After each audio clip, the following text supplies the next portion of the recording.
don't, I'll be in trouble. One of the things that this organization is very strict on is time, both the starting time as well as keeping the meetings within the stipulated period or duration. So I wouldn't want to tamper with that. With that said, colleagues, I think let me take this opportunity to welcome the CEO of CBE, who's going to deliver the keynote address later for us. Also, let me welcome the President and Vice President of EXA Council. I think you'll get their full names later as the program progresses. And also let me welcome the council members here present with us and those joining us virtually. And also let me welcome the EXA executives, ably led by the acting CEO, Mr. Nxumalo, as well as the rest of the EXA staff. But also let me welcome, I think in particular, the industry representatives, those that are joining us virtually, members of academia who also joined virtually, as well as members of or representatives of government who are here with us today.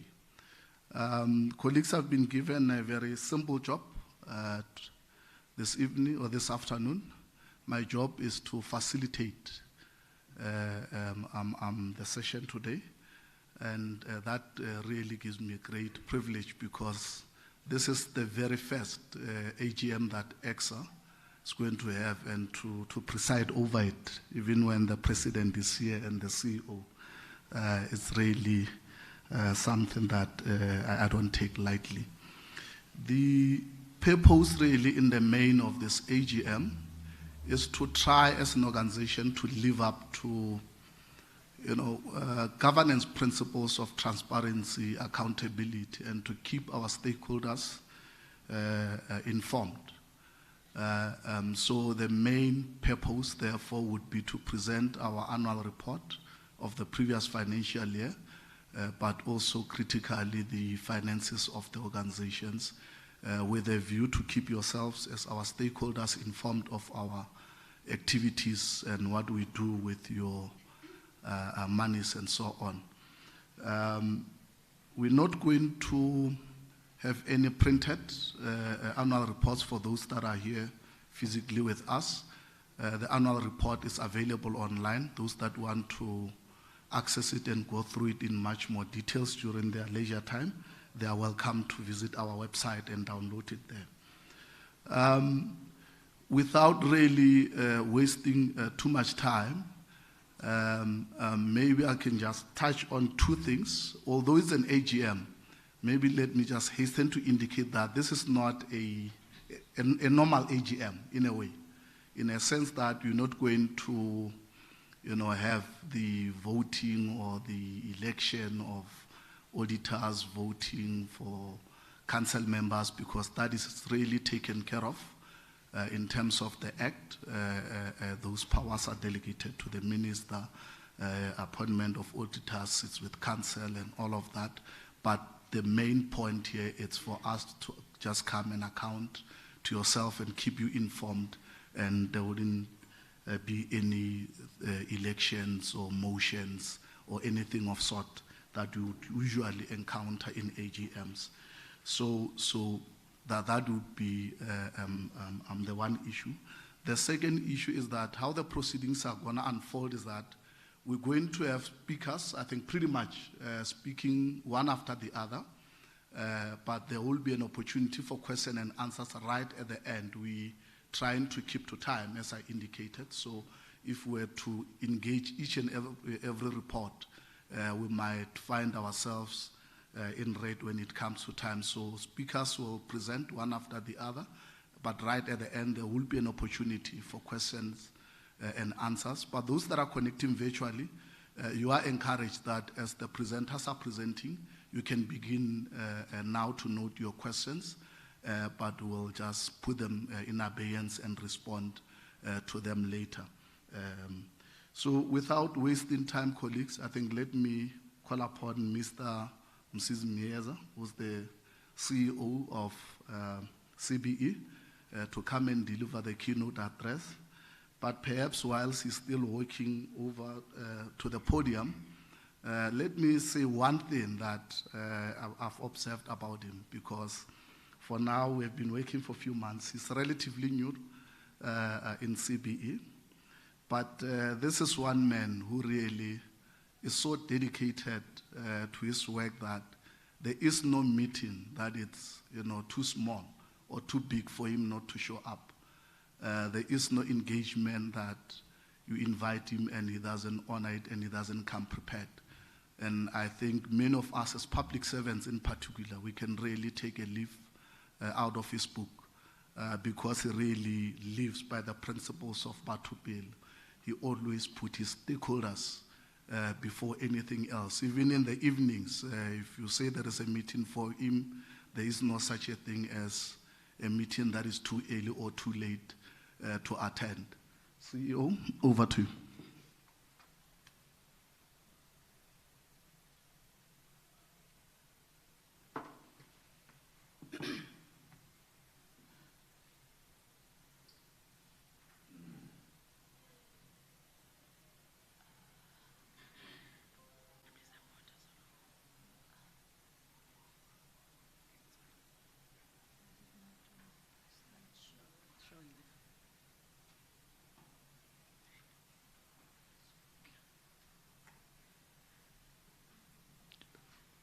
President of EXA, Deputy President, Council members, colleagues, Mr. Ngumalo.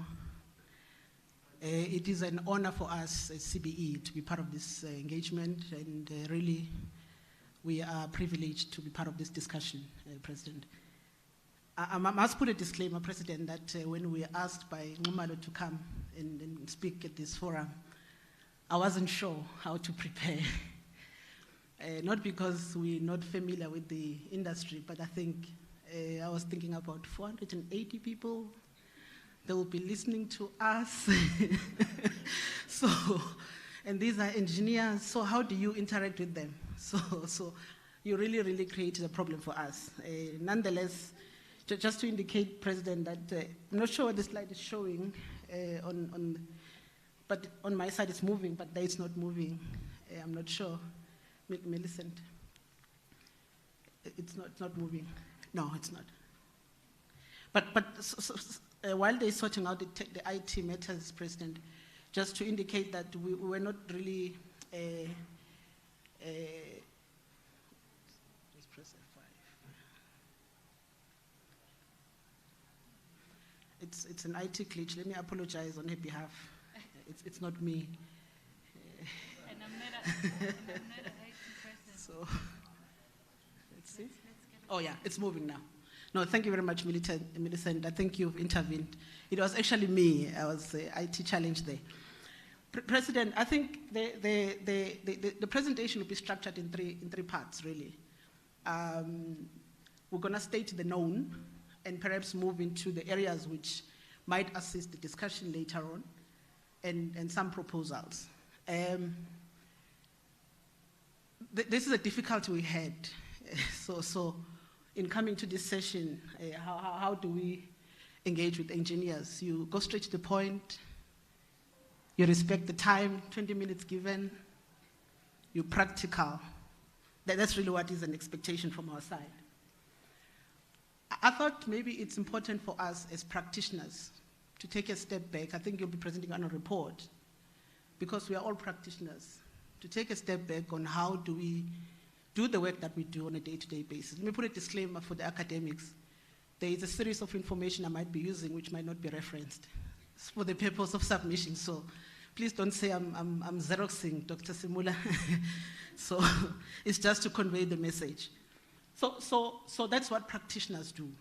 But also, you need to appreciate what are the current challenges that you are faced with. Not because you want to dwell in them and spend time discussing the challenges, but I think it's important for one to appreciate what are we dealing with. And I think that's a question that we always ask ourselves, that as CBE, it's clearly defined in the mandate on what we must do for X and what we must do, register people, give them certificates, but I think it doesn't stop there. So it should be bigger than that, and I think that's a question that we must address collectively. This is a problem statement that we're all confronted with. Whether you work in the private sector, in the public sector, we are trying to dismantle this picture. And all of us are interfacing with this picture on a day-to-day basis. Wherever you are, that's what you interface with. These pictures, it's just to dramatize my submission. So if you're familiar with them, please note and move on. This is South Africa that we live in, and that's what engineers, town planners, architects are dealing with on a day-to-day basis. Recently, Gauteng, we all know, we've been queuing around water tankers, trying to get water. Is there a crisis? What is our solution? What is our response? The minister launched the campaign to deal with potholes recently. We all drove here to this venue, and I'm sure we interface with all of these challenges. It's because people are migrating into cities to seek opportunities, like we came to Gauteng. I come from Gwambonambi. There are 4 stop signs. There's no robot there. I came to Gauteng to seek opportunities. So others will come to do the same thing that I came to do here. And we can't stop it. And there's a book that I read a couple of years ago, and I think it was written by a journalist, strangely enough. But basically, it encapsulates what we're dealing with as humanity. And I think I would recommend to colleagues, maybe if you haven't seen it, just to read it. It's a very simple book to read. It talks about how people come into urban areas. If you drive on N14 in Gauteng or in Joburg, between Pretoria and Joburg, you'll notice a lot of informal settlement coming up. That's where you find people who are arriving in these cities, in the periphery, seeking opportunities. You don't find them in Hillbrow like some of us when they came here. We came into Hillbrow and then we moved out. We find them in the periphery. These pictures were in Durban last year, and I think we experienced it. I mean, there's a change of season. We haven't had rain, and it's climate change. Yes, there are councils like Green Building Council, but I think as engineers, we must think about these issues on how best do we respond to these challenges that we are faced with. I'm sighing because it's an area which we have not really confronted as a sector. Some people speak about it on our behalf. We have to speak about this issue. And take out people who are actually muddying what we all studied for years. And they come and put a dent. So these commission reports, and I was saying to my colleagues, Registrars Forum, that we might have to have a discussion about forget these sideshows about the Zondo Commission report, but just read, where were the professionals in this whole discussion? I'm not downplaying some of the pressures that comes into the equation, but I'm just talking about us. We had engagement with some of the retired professors who were part of the commission, where they were sharing with us some of the issues that they observed that I think as an industry or the sector we must confront. Having been in local government, this is what I experienced. I spent 15 years in the municipality, both in Joburg and Tshwane. People who ask for tenders, we give them work. I'm saying at the time. They don't do quality. These are professionals because they will have gone through a tendering process. So these are colleagues. I mean, so I'm not speaking about things that we don't know. So it's a closed session, it's only us.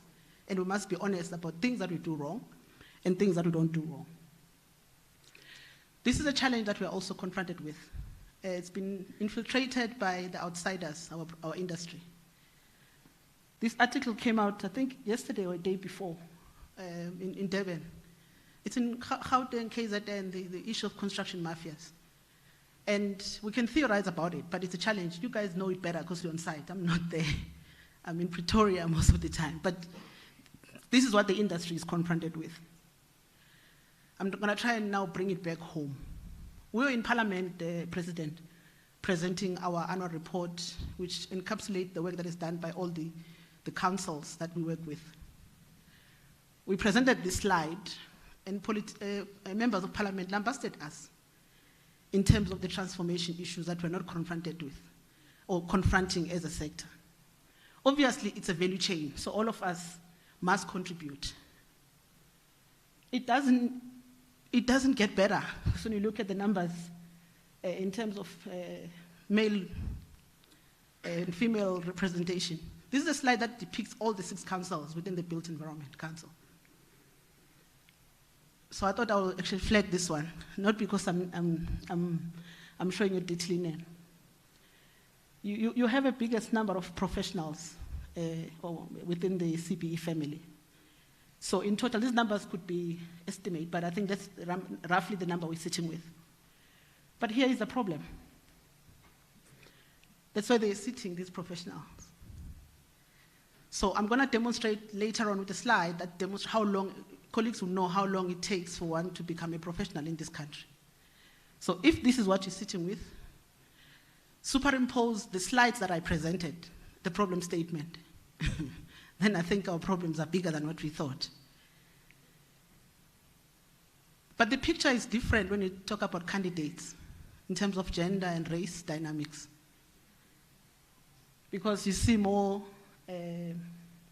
males still dominating, but at least it's changing. So if you're in academic space, I think that's a question you should ask yourself. When you sit in class and look at students that you're teaching, how do you help us to change this image? It continues. Now, for EXA, that's what you guys are sitting with. So the question should be, how do we ensure that we push these people out of the candidacy list, they become professionals, so they can assist the country in resolving the challenge that it faces?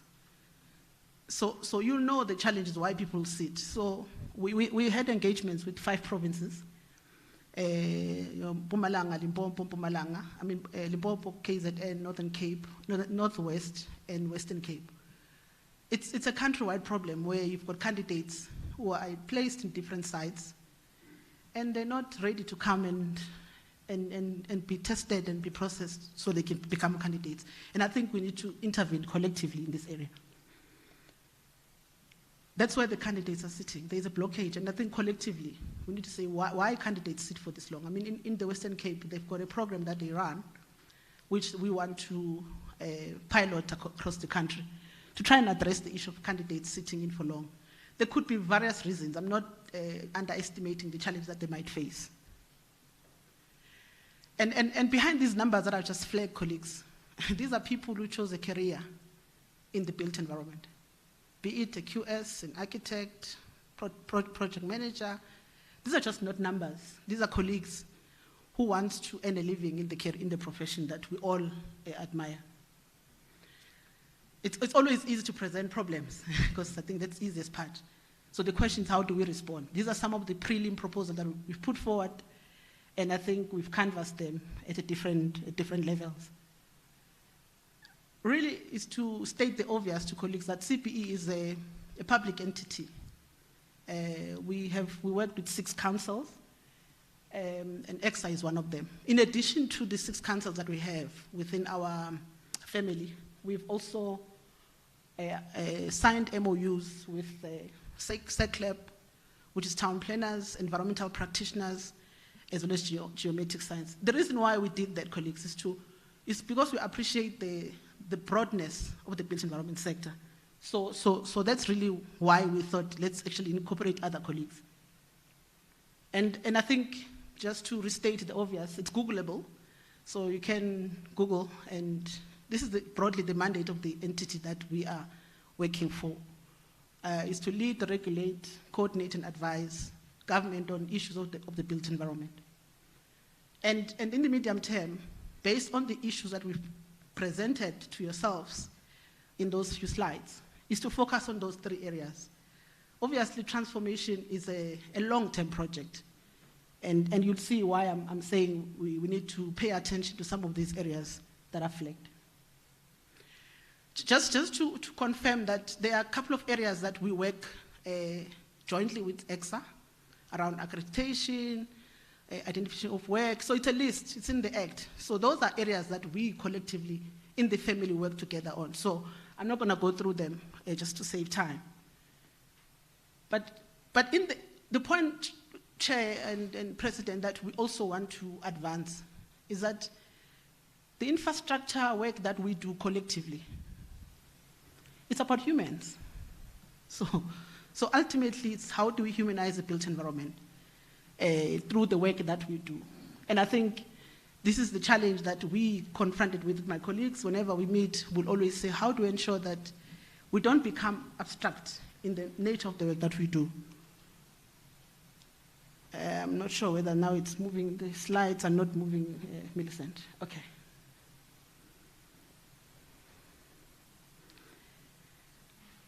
It's me now because it was moving properly. So,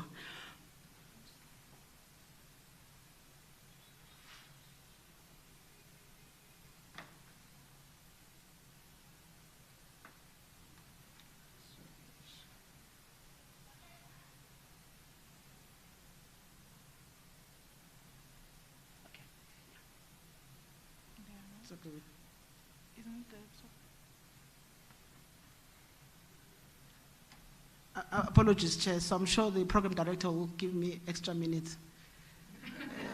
I was the first one.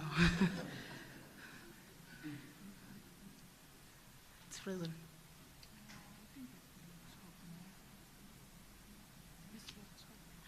Can I present without flighting? Because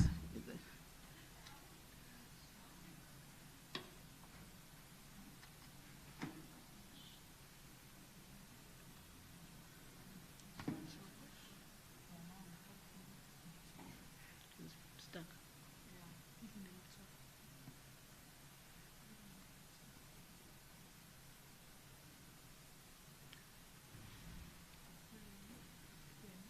It's not doing. Go down. No, go down. Go down. Down, down, down, down. It's at the end.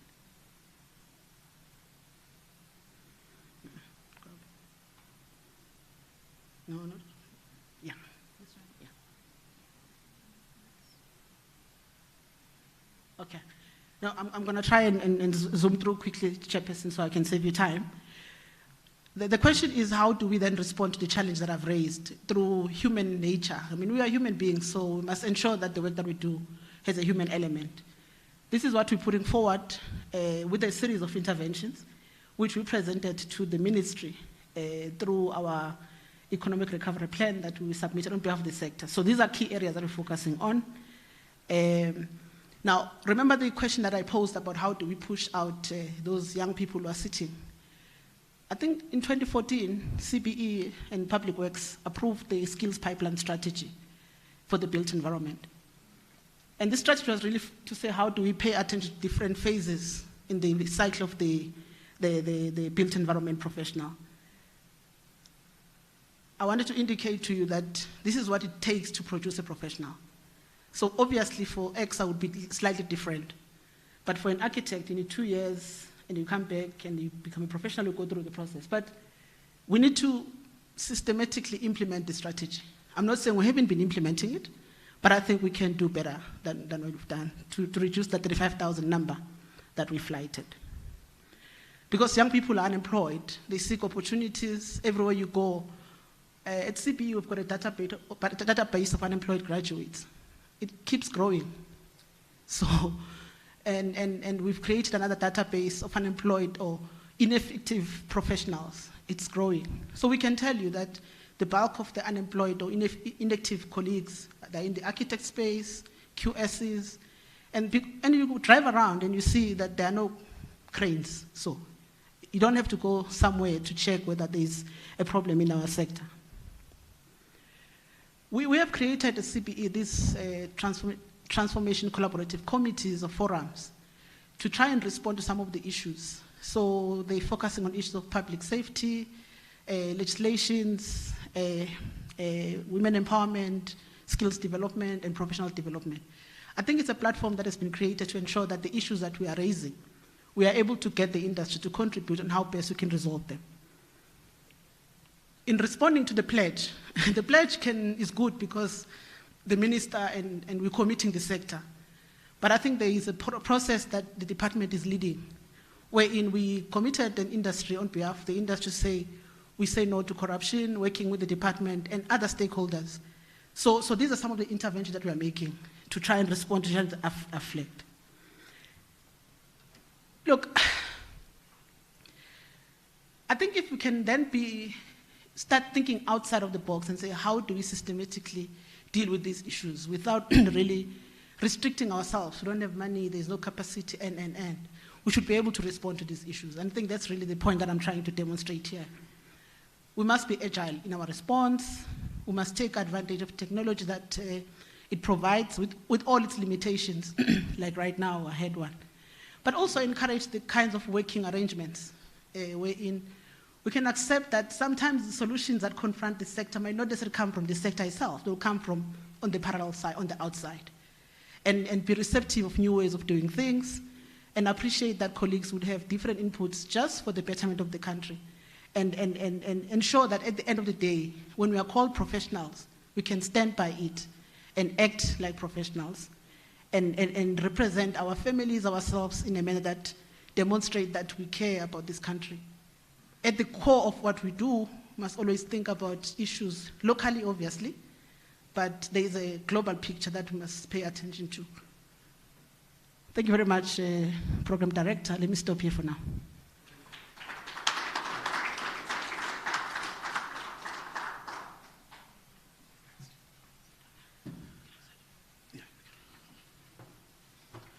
No, thank you very much, Mr. Mieza. It looks like we're given an assignment, not an address.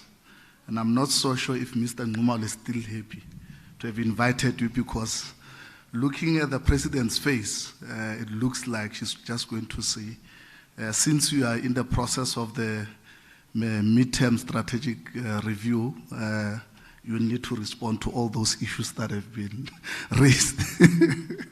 So, colleagues, without really wasting time, let me call upon EXA Council's president to come and address you, or to account to yourselves. Without going into the details, her name is Ms.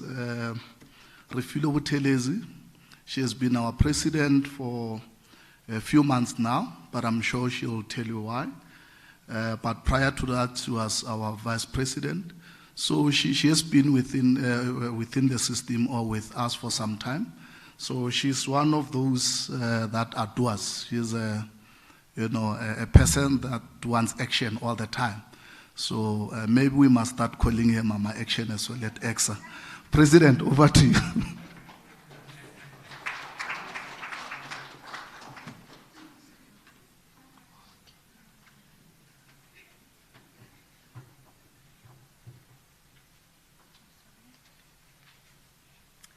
Mama Action. I will take that, as long as we're moving forward with the action. Thank you so much, Advocate. Ladies and gentlemen, I greet you all, and I welcome you all here today. I would like to greet the members of Council who are with us online. I do know that there is a lot of members who have joined us. We appreciate that, Council members. I'd like to greet members of Council who are with us here today, particularly the chairpersons of committees. I appreciate the chairpersons committee for the support that they have always ensured that we receive as EXA, and particularly myself as the president after having transferred from the vice president. I think I cannot ask for a better chairpersons committee, and I appreciate you all. I'd like to welcome all our stakeholders that are connected with us online. And our main stakeholder, we call him our big brother, who's just presented before me, Mr. Msizi Mieza. Thank you so much. He is indeed a big brother. Advocate, you are correct. He will always jump when we call on him. And we want to assure you, CEO, that we are here to correct that image that you've just shown. And we know that working with you, there is no turning back. We are moving forward. We are moving. The next time you go to Council, I know that our EXA team here are listening. We are going to work very hard. That picture will change. I'd like to also welcome the executives that are sitting with us here today from EXA. This is the dream team. CEO, Ms. Bridget, you know you are here today. We have mentioned that you are joining us today. I wanted you to witness this because this is the team that has made sure that we have our very first AGM. You have a dream team. And I wish that the collective and the entire team will work very well together. I do see that we have managers here today as well. I'd like to welcome all the managers as well from EXA.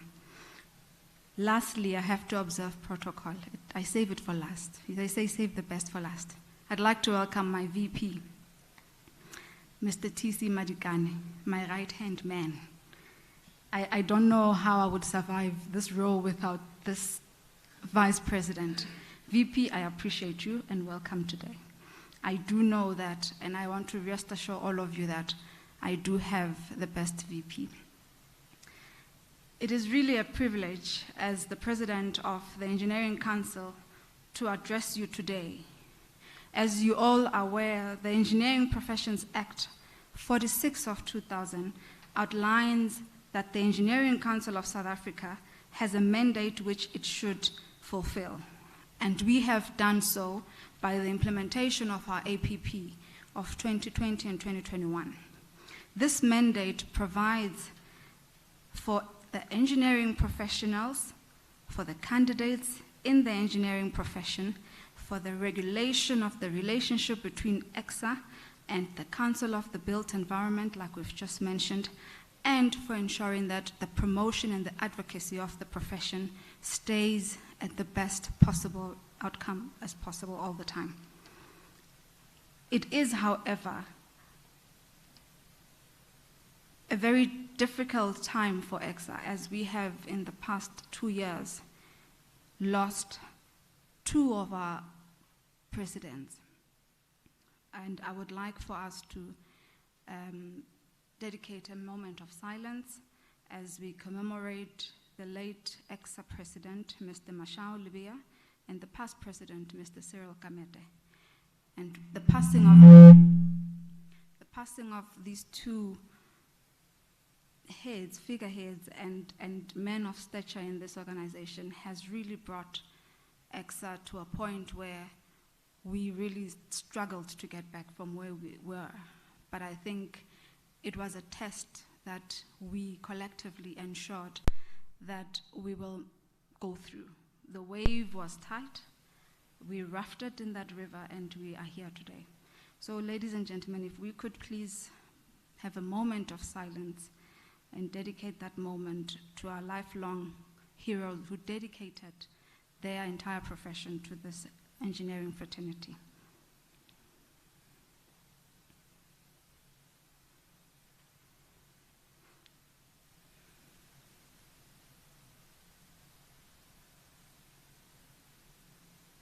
I thank you.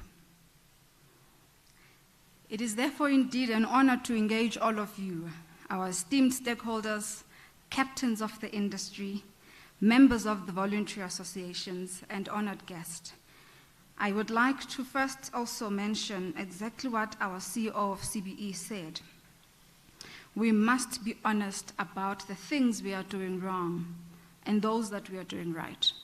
Because it is, ladies and gentlemen, the people in this room and those that are online that will ensure that this fraternity stays as it should, and it is guarded in accordance with our act, and hopefully escalated to an extent that we get a bit more room to regulate the space of engineering. I am sure that you are all excited, as I am, of having this very first EXA AGM. We are indeed turning the corner as the Engineering Council of South Africa and making great strides in transforming our way of working. We would like to ensure that we're embracing the principles of good governance in ensuring that as we proceed in being responsible, accountable regulator, we are also encouraging our own registered persons to follow suit. Ladies and gentlemen, I would like you all to be assured that this is only the beginning, and EXA is committed in ensuring that we act in integrity, we show our visible leadership, and we are transparent. This 6-term council and its high-impact committees have adequately exercised oversight and their fiduciary duties over this Engineering Council of South Africa. This entailed ethical, strategic leadership, and a clear policy direction. We have led with clarity. The engineering activities that we have performed under the year were part of our 5-year strategic programs. And this strategic program and the progress will be further explained by our acting CEO, Mr. Nxumalo. However, I think it's very important and prudent that I share with you some of the achievements that as the 6th-term council we have ensured that we achieve and we have seen since we have come into office. CEO of CBE, Mr. Msizi, I can assure you that EXA is committed to ensuring that there is transformation. We see it in our governance structures in the high-impact committees. We see it in council. And dare I say, you see it in the person standing in front of you today, EXA's very first female president. We are not going to stop here because we are also aware of the pipeline and the value chain that we are responsible for. We have also gone and revamped some of our local stakeholders in terms of how we engage with them by resuscitating the President's Forum, and this entails all the presidents of the approximate 58 number of the voluntary associations that we have, and that would enable us, Mr. Msizi, to do a few things. I'll name a few. The first one would be to ensure that we are transparent as we engage with our stakeholders. I'm not sure whose presentation I've pressed. It's not mine. I'm sorry. Technology.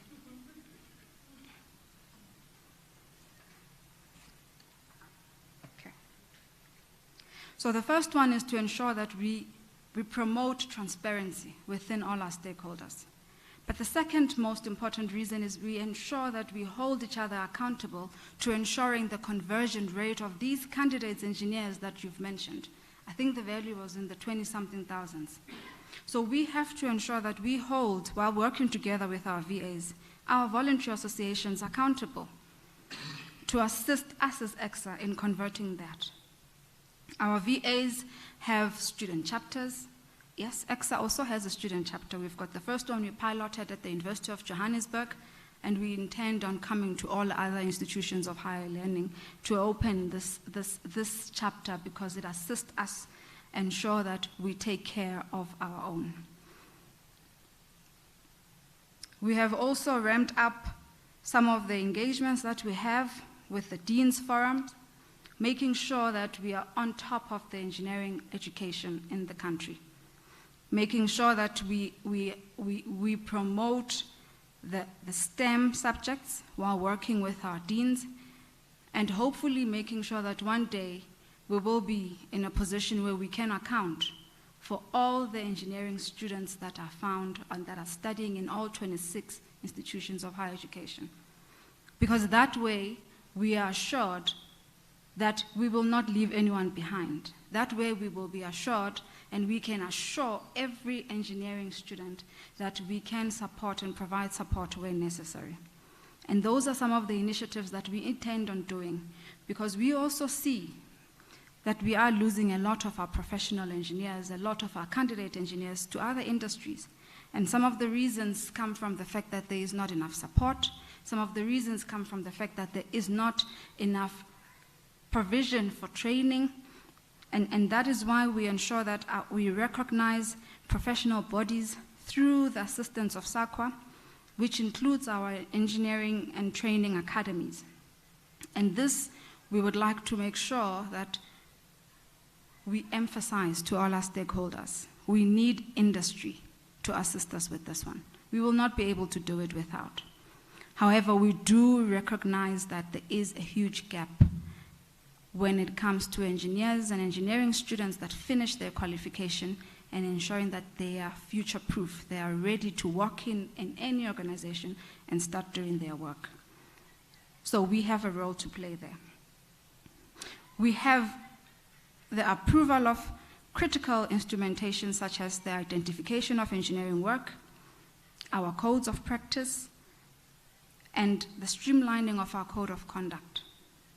We also know that our stakeholders would like to hear more from us because there is a misunderstanding of what the identification of engineering work is meant to do, but it is meant to do just as what the CEO of CBS showed us: streamline our career, protect our industry, and ensure that we have the right people doing the right work.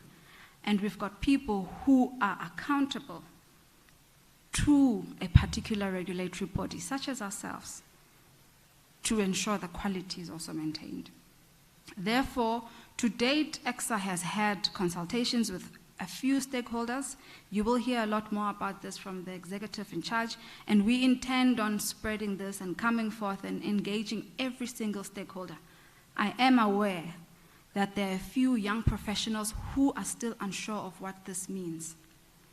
I am aware particularly that CISA young professionals have come up to say, we are unsure of what this identification of engineering work means. Therefore, Acting CEO, let's engage a lot more our young professionals, especially because Bamsizi has made it very easy for me today. I'll keep referring back to his presentation. We did see the graphical representation of our demographics and the age. We need to make sure we nurture and protect the young professionals. They need us now, because that will enhance and promote and expedite the conversion rate that we are talking about. We have to and have started increasing our visibility within the continent through EXA's participation in the UNESCO committees, in the WAFIO World Federation of Engineering Committees, and in the African Federation of Engineering Committees, including working groups such as the land use, climate change, energy, manufacturing, and so on. And I must appreciate and say thank you to all our stakeholders. We've received positive response every time we call for participation. And this is really encouraged because we need to be the content creators, the thought leaders of engineering. We need to make sure that we maintain that. So I would like to thank everybody who's participated on that front.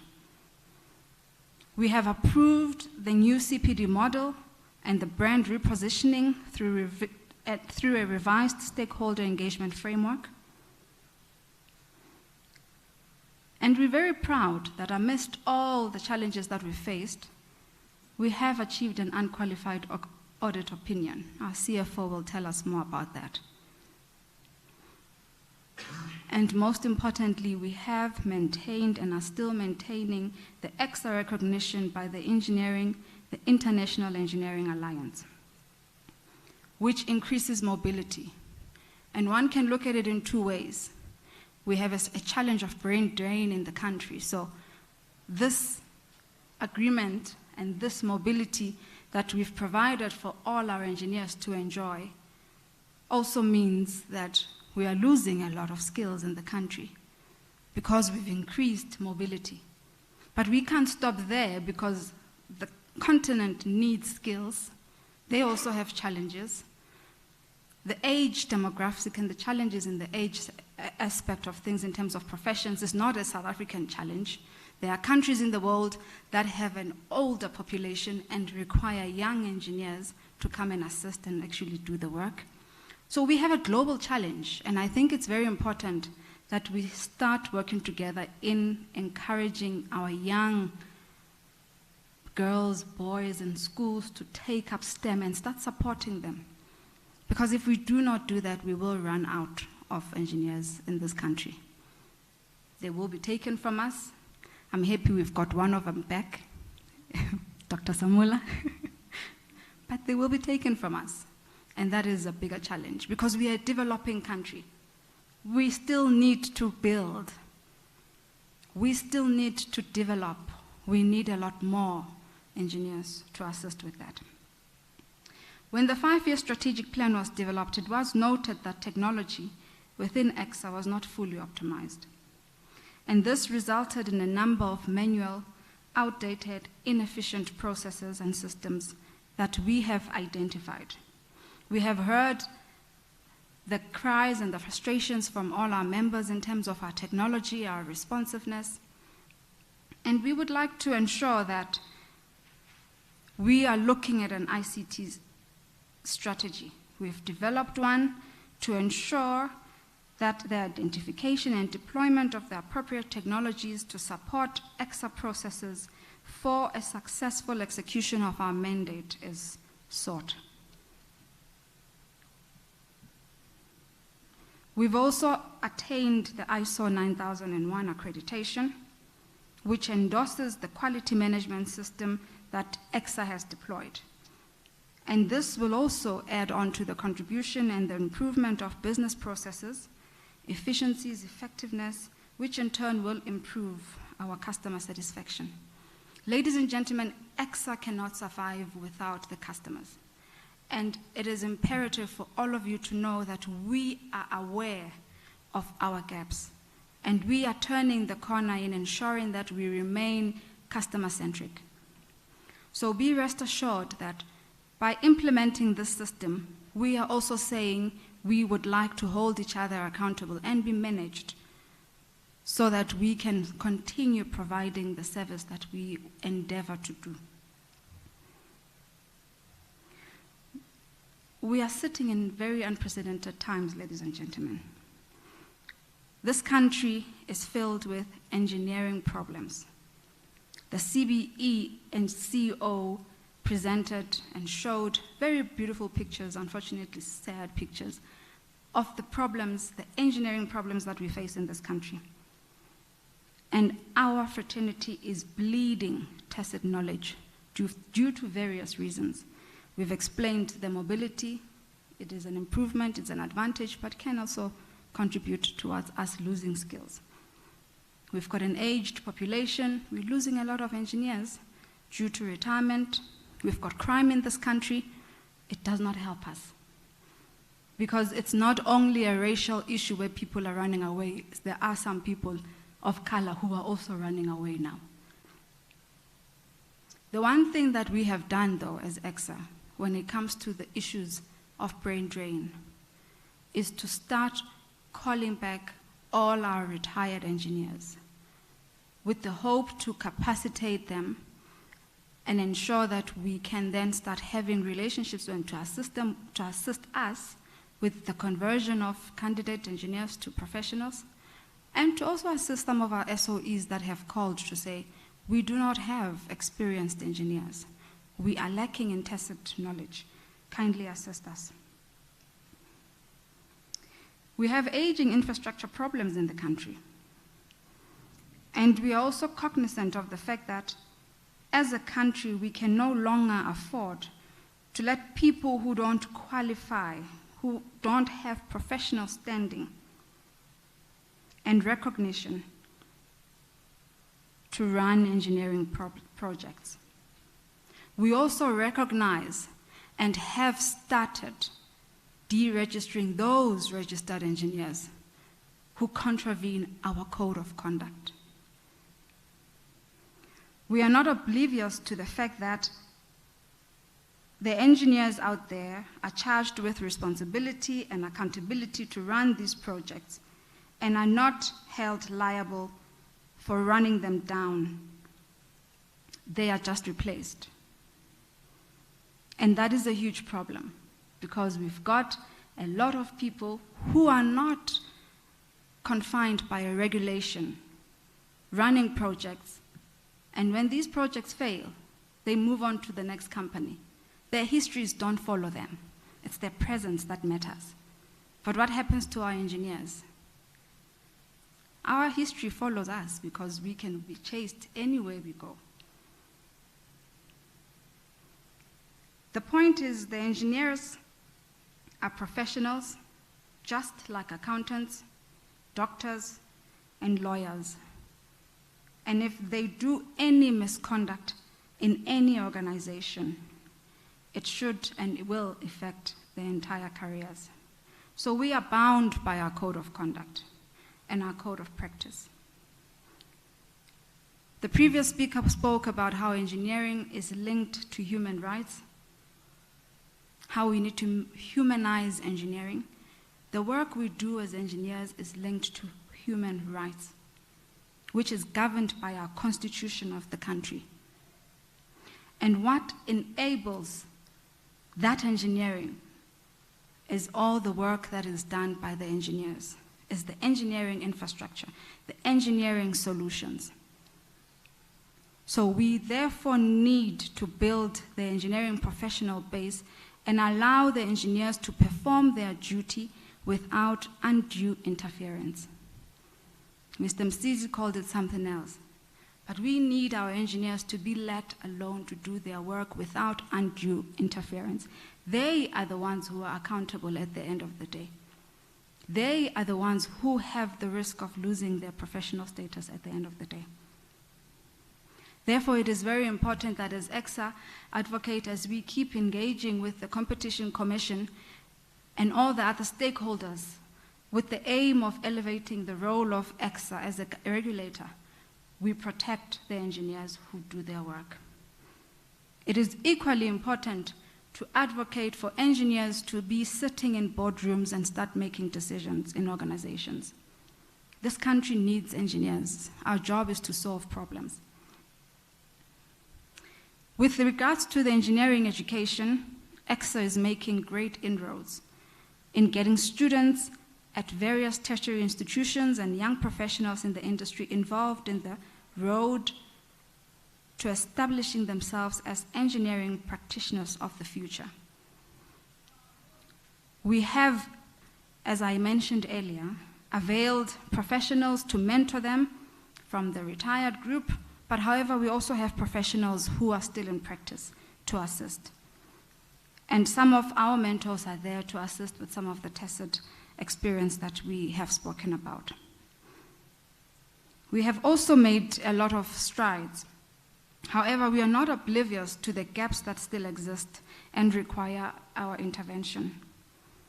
And that is why EXA has started a mobile registration, a mobile EXA, to call upon those organizations that are having the numbers of engineers who require to be converted, technologists and technicians. And we are saying as EXA, we will come to you to assist you at your own premises. We will bring our reviewers, our assessors, our moderators to assist with the conversion.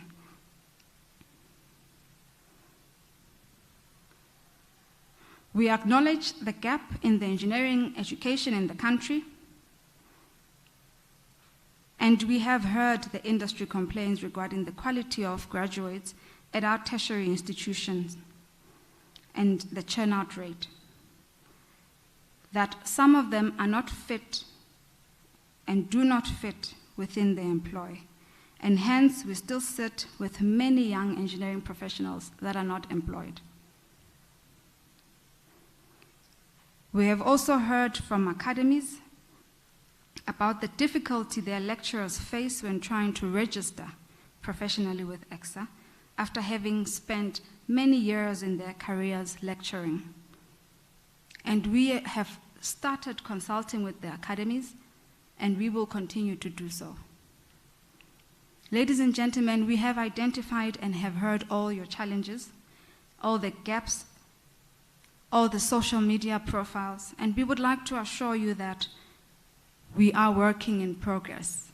We are a work in progress. We are working on responding to each and every one of those problems and challenges, and we are listening. With that, I'd like to invite you all to enjoy this first AGM, a very proud moment for EXA. Perhaps I should ask everyone to give themselves a round of applause first before I move.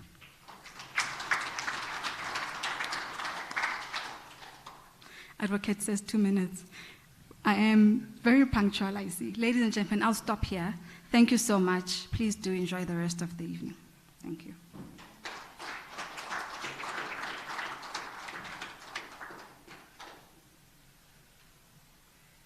Thank you very much, President. Colleagues, I think we are not doing so well in terms of time. I'm not going to waste time. I think we have heard the President. I'm certain presentation is going to elicit a lot of questions, but we'll look what we have in the chat box and when we get to the Q&A session later. So without wasting time, let me call upon our acting CEO, who's not only the acting CEO, but I suppose pretty much the elder in the administration, in a sense that is the only one that we don't call by the first name. We call him Mr. Ngumal. Edmund Ngumal, Zwit, the floor is yours.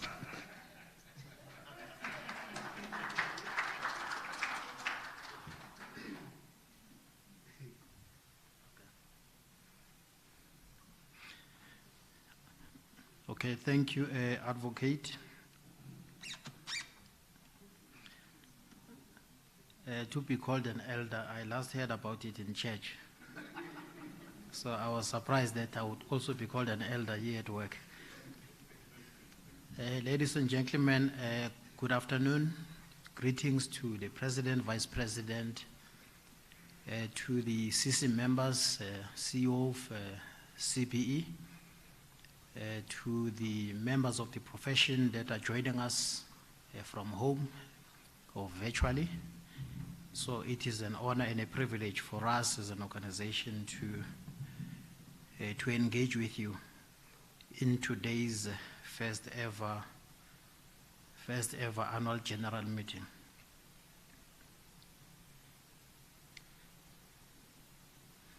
Of course, as an organization, we are guided by a particular strategy that was approved by Council and which has been running. We are in the midterm of the implementation of the EXA strategy as we speak. And it is important for me that I must just summarize some of the things that are encapsulated in that particular strategy so that those that are listening or watching can know what is it that as an organization we stand for. First and foremost, our strategy is guided by a vision of ensuring that EXA is an effective regulator, assuring engineering excellence. We want to be effective in the work that we do, and also we want to be excellent in the manner that we do our work. So that is part of our vision. And for us to be able to do that, we can do that in a number of ways which are encapsulated in our vision through the determination of engineering standards for education, accreditation, and registration. We do that through registration of engineering practitioners, through the development and sustenance of relevant, transformed, competent, and internationally recognized engineering profession, as well as practice standards. And also through enforcing compliance with education, training, registration, continuing education, and professional practice standards. So this is what is part of our mission, as an organization in our 5-year strategy. And continuing from the previous slide, also as an organization, we are mandated to maintain a competent workforce and ensure that there is efficient and adequate governance structures and systems for this organization. And that is something that we have actually done, that we are continuing to do as it is provided for as part of our mission. Instituting collaborative efforts with EXA stakeholders with a view to enhancing EXA offerings. So we are in the journey to ensure that we collaborate with our stakeholders on an ongoing basis, and even to account to them about the work that we do, and engaging with government to support national priorities, including transformation of the engineering profession. So EXA is a microcosm of a broader society, and we are part of a broader society, and we are also part of the government machinery, and hence we are well aware that we have to support government in its quest to ensure that it drives the transformation agenda. Regulatory efforts to ensure environmental protection We are in the business of the protection of environment as an organization, educating the public on expected engineering quality standards that we develop from time to time as provided for in our Act, and protecting the interest of the public against substandard quality of engineering work. It is incumbent upon EXA to ensure that we deal with substandard engineering practices as well as irregular engineering practices, by those that are involved in the engineering work. And that is how we also ensure that there is a protection, of the public through ensuring that there is no substandard engineering work or unsound engineering practices, by the engineers themselves. So there are certain values that are of critical importance to us as an organization. The value of professionalism, where we seek to ensure that the work that we do, we are beyond reproach, and we also do the work that is to the highest ethical standards, underpinned by integrity, quality, sticking to the timelines, as well as trust and respect. Next one is accountability. It is important that we must account to those that have placed their trust in us as the organization. So it's part of the values. And then collaborative.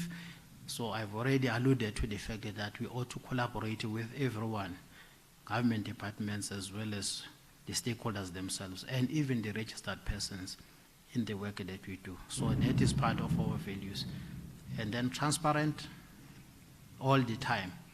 That is why in terms of our model of operation, we don't just do all the work that we do entirely on our own, but in terms of our determining of standards, in terms of our policy development, in terms of our regulation of the profession, in terms of our accreditation of the engineering programs, we get the industry involved.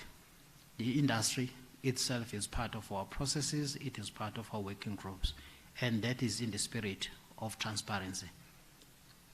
And in turn, they become the ambassadors of our own processes that we have put in place. Innovation, we are also involved in innovative programs as the organization, so as part of the values. So if you look at EXA's strategic plan, the 5-year strategic plan, which I said we are now in the midterm of its implementation, there are certain things that we had elected that we are going to do, which were approved by council.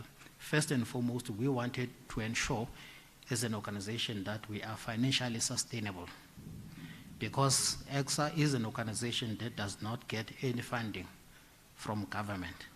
So therefore, we have to ensure that as an organization we are sustainable. I'm sure the CFO will talk about what sources of funding we have identified just to ensure that as an organization we are sustainable.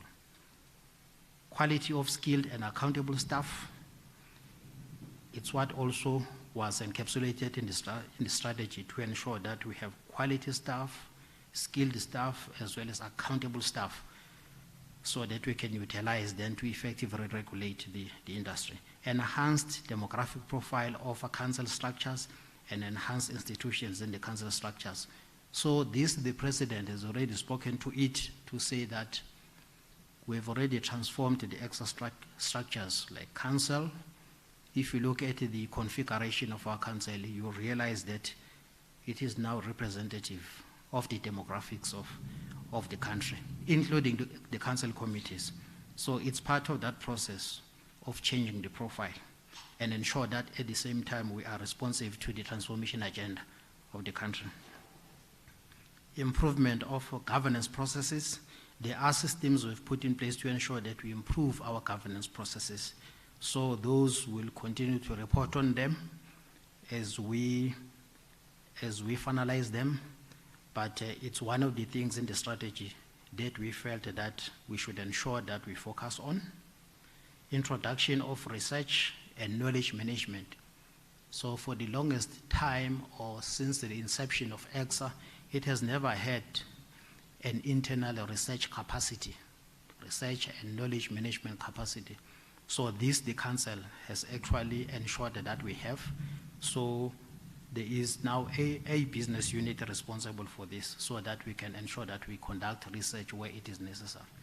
Overall improvement of the organization was part of the strategy.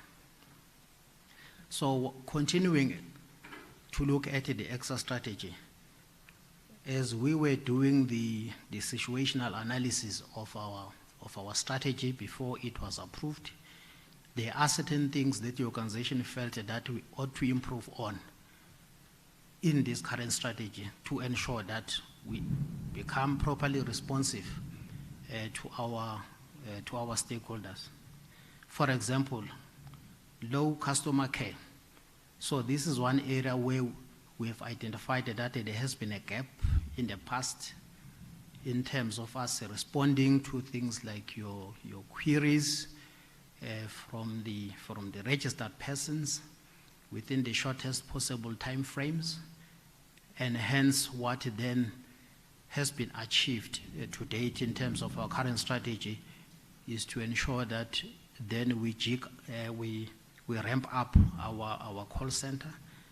Our call center, which used to be outsourced in the past, but now which we have now brought home to ensure that it is run internally. And through that, we have managed to increase the level of responsiveness to our registered persons. Lack of progress in legislative review. We have also identified in the past that even our legislation does have certain gaps, and hence we embarked on a process for the review of the current legislation. But as you know, that legislative processes are not necessarily the jurisdiction of the entities themselves. These are parliamentary processes, starting with the executive authority, our minister. But it doesn't mean that as the organization, we must rest on our laurels. So whilst we are pushing for the review of the legislation, we have come up with the identification of engineering work, which is provided in our own legislation, so that the President spoke about.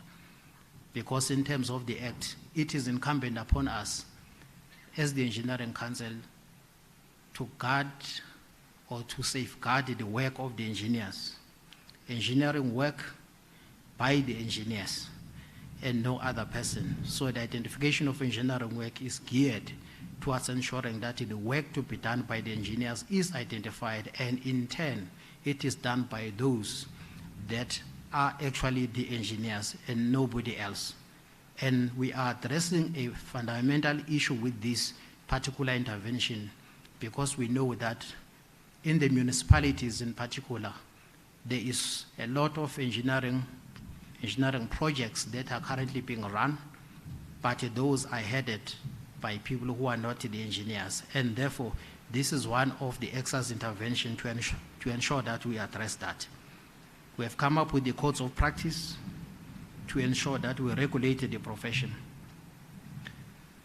Inability to optimize relations with the voluntary associations. This is one area as well which the President spoke about, to say we have actually seen that we have not been so much responsive in terms of engaging or even responding to the voluntary associations, and hence then the President spoke about our establishment of the President's Forum and then the Dean's Forum.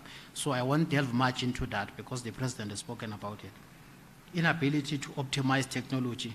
We are currently in the process of digitizing or digitalizing our processes so that there can be an ease with which our registered persons can access our services. So it's a project that is currently running. So these are things that have been achieved as part of the current strategy. So as we were coming up with this particular strategy, there are certain risks that we elected to deal with head on. First and foremost, we wanted to ensure that we deal with the whole question of loss of relevance of EXA by stakeholders. This was identified as a critical risk, to say we are gradually losing relevance as an organization. So it's something that must be mitigated. Secondly, weakening financial sustainability was identified as a risk, and the lack of business continuity, inadequate systemic plans for engineering skills pipelines, an untransformed engineering profession, ineffective regulation, inadequate corporate governance. So our current strategy is trying to address all these particular risks that we have identified. There are many of them, and some of which are subsumed under these big risks that we have identified. So our strategy is responding to these particular risks. So these are critical stakeholders that we have identified as of critical importance to walk this journey with us in terms of assisting them. There is a myriad of them: your registered persons, your voluntary associations, CPEs, our critical stakeholder, government departments, the public, the government. There are so many of them. All these are the stakeholders that we've identified that we must traverse this journey of properly regulating the sector with. And as we look at these particular stakeholders, we have actually identified the fact that when it comes to the registered persons, there are certain things that they expect EXA to do. Like, for example, protection of their working environment is what they expect from EXA, the registered persons. Registered persons, they expect protection of the scope. They want to see value for their money, constant communication, transparency in business dealings, CPD regime that is accessible and affordable and efficient. So these are things that our registered persons actually want from EXA, which we are seeking to address with our strategy. And then the public as well has certain expectations: safety and the quality of engineering standards. They want nothing else but they want engineering standards of the highest standard. I mean, they want engineering standards that are high and that are substantially equivalent to those of other countries. And they also want to ensure that they feel safe in terms of the infrastructure that they are part of, and they want also to ensure that we produce competent engineers. The state, advancement of public policies in terms of transformation and access to profession as well as public safety. Higher education institutions, they are expecting EXA to conduct accreditation of their programs. The international organizations, they are expecting that the standards that we have are substantially equivalent to theirs, so that there can be cross-pollination of resources as well as the engineers that are registered by those countries as they come to work in South Africa, as well as those that are in South Africa as they go to work in those countries. Voluntary associations, they expect also EXA to protect this engineering environment, and they also want to participate in the EXA processes. So in terms of the EXA program of action, so there are 5 programs that we have identified as of criticality in our strategy. 1, education and training standards are critical that we come up with, and they are in the Act. Registration of the candidates and engineering professionals, assuring ongoing professional competence, professional practice, ensuring that there is codes of practice as well as the code of conduct, competent, efficient, and effective delivery of support. So there are now 6 strategic priorities that the current strategy is focusing on: enhancing regulatory focus and effectiveness, optimizing stakeholder relations. We want to be very strong in terms of responding to our stakeholders, enhancing access to CPD. We have come up with a new CPD model in terms of which we want to make sure that CPD activities are accessible and they are cost effective and they are available across the length and the breadth of the country. Legislative and regulatory reforms to deal with education and registration standards as well as professional codes of practice, digitizing and modernizing EXA processes and tools, and diversification of the revenue sources. So these are 6 strategic priorities that are encapsulated in our strategy. So if you look in terms of what EXA has done up to so far in the current strategy, as a way to respond to the strategic priorities that we had identified, EXA has conducted research in terms of the fourth industrial revolution. And EXA has ensured that there is alignment of the standards that it uses to register the engineers with those of the international counterparts. Facilitate training of candidate engineering through a system of accredited providers. We have come up with the online accreditation policy and standards, approved, which was approved as well as implemented. So there's a policy to this particular effect that was approved by a council to ensure that we do this effectively. And we conduct regular assessments of compliance with accreditation standards. And there's a framework for training candidates, engineers, which has been developed and approved. And then the CPD model, I've spoken about it. And also there's an existing code of conduct and a code of practice. And then we are in the process of now developing the enforcement mechanisms, for all these things. And we are reviewing the professional conduct model to ensure efficiency and effectiveness. And already there are 4 codes of practice that we have come up with. So the managers will go into detail in terms of those. But in terms of the exact digitization of its processes, we are in the final stages of the procurement of our modernization partner, just to ensure that we come up with a system for proper modernization of our system. All right, we have also set up structures to monitor the independent performance of the functions of EXA, and we are monitoring compliance with the ISO standard, which EXA has already been granted. So ladies and gentlemen, so these are the key strategic priorities that as an organization we have identified as things that we should be focusing on in terms of ensuring that we respond appropriately to the demands and the needs of the society. And Program Director, so this is the long and short of what I wanted to share with you. And I guess I've not taken much of your time, but I think I would like to take a bow now and leave the podium. Thank you so much.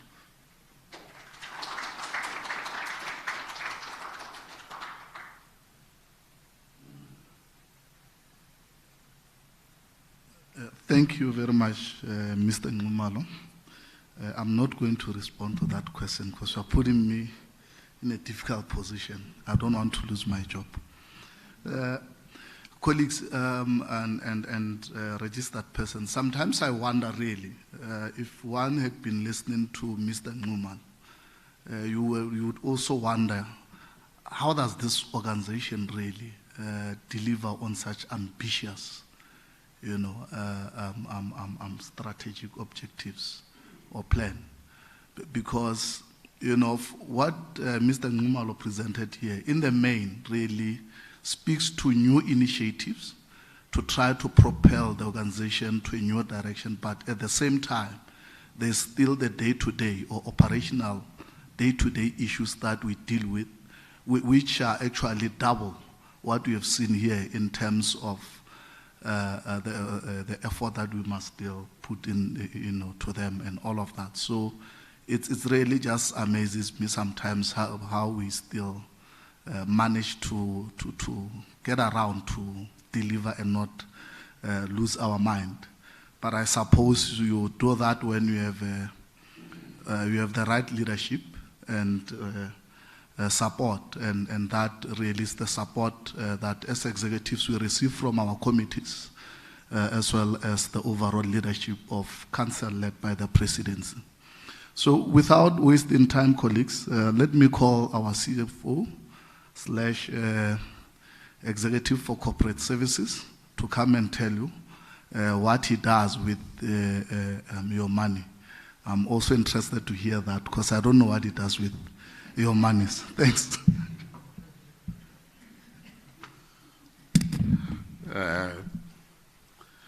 Good afternoon, colleagues, and let me pass my greetings to yourselves, Mr. Miyaza, for having honored our invitation, President, Vice President, and council members who are the chairpersons of our different committees of council, my fellow executives, and may I also welcome the colleagues who have joined us on the virtual platform. And mine is, I'm going to have to give you a sense of what the numbers are saying. And as they say, engineers solve problems. The president said it. And I want to debunk a myth that says accountants are people who try to solve a problem that you had no idea or clue that you had. But otherwise, they try and solve it in ways that you don't understand. I will try and make it easier for yourselves to indicate the issues around the finances. And I must say, at least I take one comfort in knowing that engineers and accountants have one thing in common, an affinity for numbers. So let's have a look at it. So let me take you through the strip, and I'll cover a number of things. And I guess I've got quite a bit of time. And let me put it this way, I've got a slide deck, which has about 45 slides. But maybe to try and give you a little bit of comfort, know that of the 45 slides, there's 11 billboards. So at least we're looking at about 30, 34 slides that I can gallop through. And essentially I'll try and just cover at a very high level issues of governance and around the finances. That's what people want to know, that their monies are in good hands. And just the annual report, I'm sure you know, give you elements of the annual financial statements, what the Act provides, what's our status with respect to our income tax matters, and as well as the matters that relate to audits. I think you'd like to know that. And then just a brief synopsis of the results. And I'll take a step back, because it's the first time we're having this event. And I think we need to provide the appropriate context of the past so that you can know where we're going into the future. So I've taken a bit of a rear mirror view of about 10 years in terms of the numbers to track the trends. And I think precisely because of the issues that I've said, that it's the first time that we're doing this. And then we'll then go through issues of, what I call the churn rate, how people exit our registration, both professionals and the candidates. I'll give you a sense of that. And my focus is not on the issues around the requirements of registration from a technical perspective, it's about monies.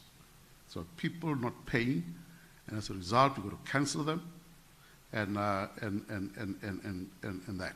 And the reason is, why are people not paying their annual fees? So I'll try and cover that. And I'll cover the issues around the VAs, members of VAs who are also registered persons in AXA. What kind of benefits are they getting? And our plans in terms of diversification of our revenue sources going forward, and the rest is corporate support, which I'll probably skip, because I think quite a bit of that has been touched by the president as well as the acting CEO. Just quickly from a governance perspective, the council is a council that comprises 50 members. And I'm sure if you are an outsider and you hear this, as a governing body, 50 people. So there's 50 individuals that you've got to satisfy, whose aspirations and thoughts you've got to satisfy. That's what it is. And the council is, in a way, has got two focus areas in terms of the body itself. What it does, there's a regulatory focus, and there's high impact committees that deals with issues of regulating the profession itself. And I think the colleagues will come through and give the presentations in terms of, at a very high level, what those committees are. Mine is much more about a focus on the council committees that look at issues of governance and ensuring that there's corporate governance in place, appropriate and sound corporate governance. We've got two committees that look at that. It's the Finance and Staff Committee, the chairperson is sitting there, Mr. Mudipa, and the Audit, Risk and Compliance Committee. And I'll just quickly touch on what the Finance Committee is meant to be doing and all that. You can see the term is linked to the term of the council, the midterm minimum 4 times per quarter, and they may have ad hoc meetings in between as matters arise for them to meet. 8 people who are sitting in this council, and it's a combination of both the non-executive directors as well as the independent non-executive directors in those kind of terms as you think of King 4. In our perspective, non-executive council members and independent non-executive members of these committees, that's how it is, who are being co-opted by virtue of trying to balance the skills that we require in the committees to make sure that we have the appropriate skills to be able to do the work appropriately. So in terms of the responsibilities, there they are. How we work is that most of these committees make recommendations to the body called council. So the ultimate authority is council. Not any one of these committees, especially from a governance perspective, have a decision-making approval kind of thing. It's a council. So that's where you are. Finance and staff, by inference, you can tell it's matters of finance, it's HR issues, ICT issues, the QMS issues. As you've heard, we are ISO 9001 certified organization. So a member or a registered person who has a certificate coming from EXA with an endorsement of ISO 9000, you get comfort in knowing that it has gone through well thought out and well transparent processes. And that's what they do as the Finance and Staff Committee. Moving on to the Audit Risk and Compliance Committee, I will also just try and gallop through this as quickly as possible. I'm not sure the slide hasn't moved. Oh, there it is. What this committee does, I'm sure we are all au fait with matters that the Audit Risk and Compliance Committee does. I'm not going to try and belabor too much into that. And maybe just touch on the last point, which says the committee itself annually issues a report that accompanies the annual financial statements in the audit in the audit report in accordance with best practice. And I'll just take you through what that report, what the salient features or points in that report. They make a lot of statements around issues of issues of compliance with prescribed policies and procedures, the efficiency and transparency of our processes, evaluation of the financial statements, and blah, blah, blah, blah, performance over time. And ideally, this all culminates into this kind of one statement that the committee does, and it actually issues, constituted as part of the annual report and signed by the chairperson of the committee itself. What it actually says, it is the most important statement for us as management, is the committee concurred and accepted the external auditor's conclusions on the annual financial statements, and is of the opinion that the audited annual financial statements should be accepted and read together with the report of the external auditors. This, if you read it, and you are a registered person who puts in money into this organization, should give you comfort to know our money is in good hands, because, as I did indicate, this is a committee of council which is comprised of both NEDs and independent NEDs as defined. And then the external auditor's report, which is completely independent attest function. This is what the opinion says in the financial statements that you have in the annual report, that the financial statements present fairly in all material respects. You know, auditors are very risk averse and very cautious persons. They will not say anything, but in all material respects. And you think that, oh, there are those immaterial items that are a problem, but that's the nature of the standard wording of audit opinions. As they say, auditors are accountants with an opinion. So that's the opinion. The financial position of the Engineering Council, as at 31st of March 2022, and its financial performance and cash flows for the year ended in accordance with the South African standards of generally recognized accounting practices, as well as the Engineering Professions Act. So that's what it is. That's what you want to know. That's what you want to get comfort in for if you're a registered person, a stakeholder of EXA, and that's what it is basically. So the rest is within the context that I've presented here. And I'll quickly just try and run through this in terms of what what I can do. The annual report that we've given out, which is on the website as you've indicated, is our real great attempt at an integrated reporting that's called for by King 4. And you'll see it, it's a fairly heavy narrative document before you get to even the numbers. And I think that's what you have. And when you look at it, and as the finance person responsible for this thing, we also have to move with the times in terms of how you report. And I think there's an evolution in the practice of accounting, from accounting for the balance sheet to accounting for the business value, business and value creation. And that's what we are trying to log into in terms of our reporting from a finance perspective. So that's where we are.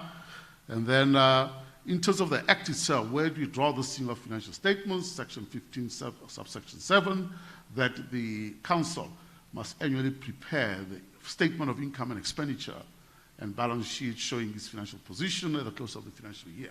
That's it.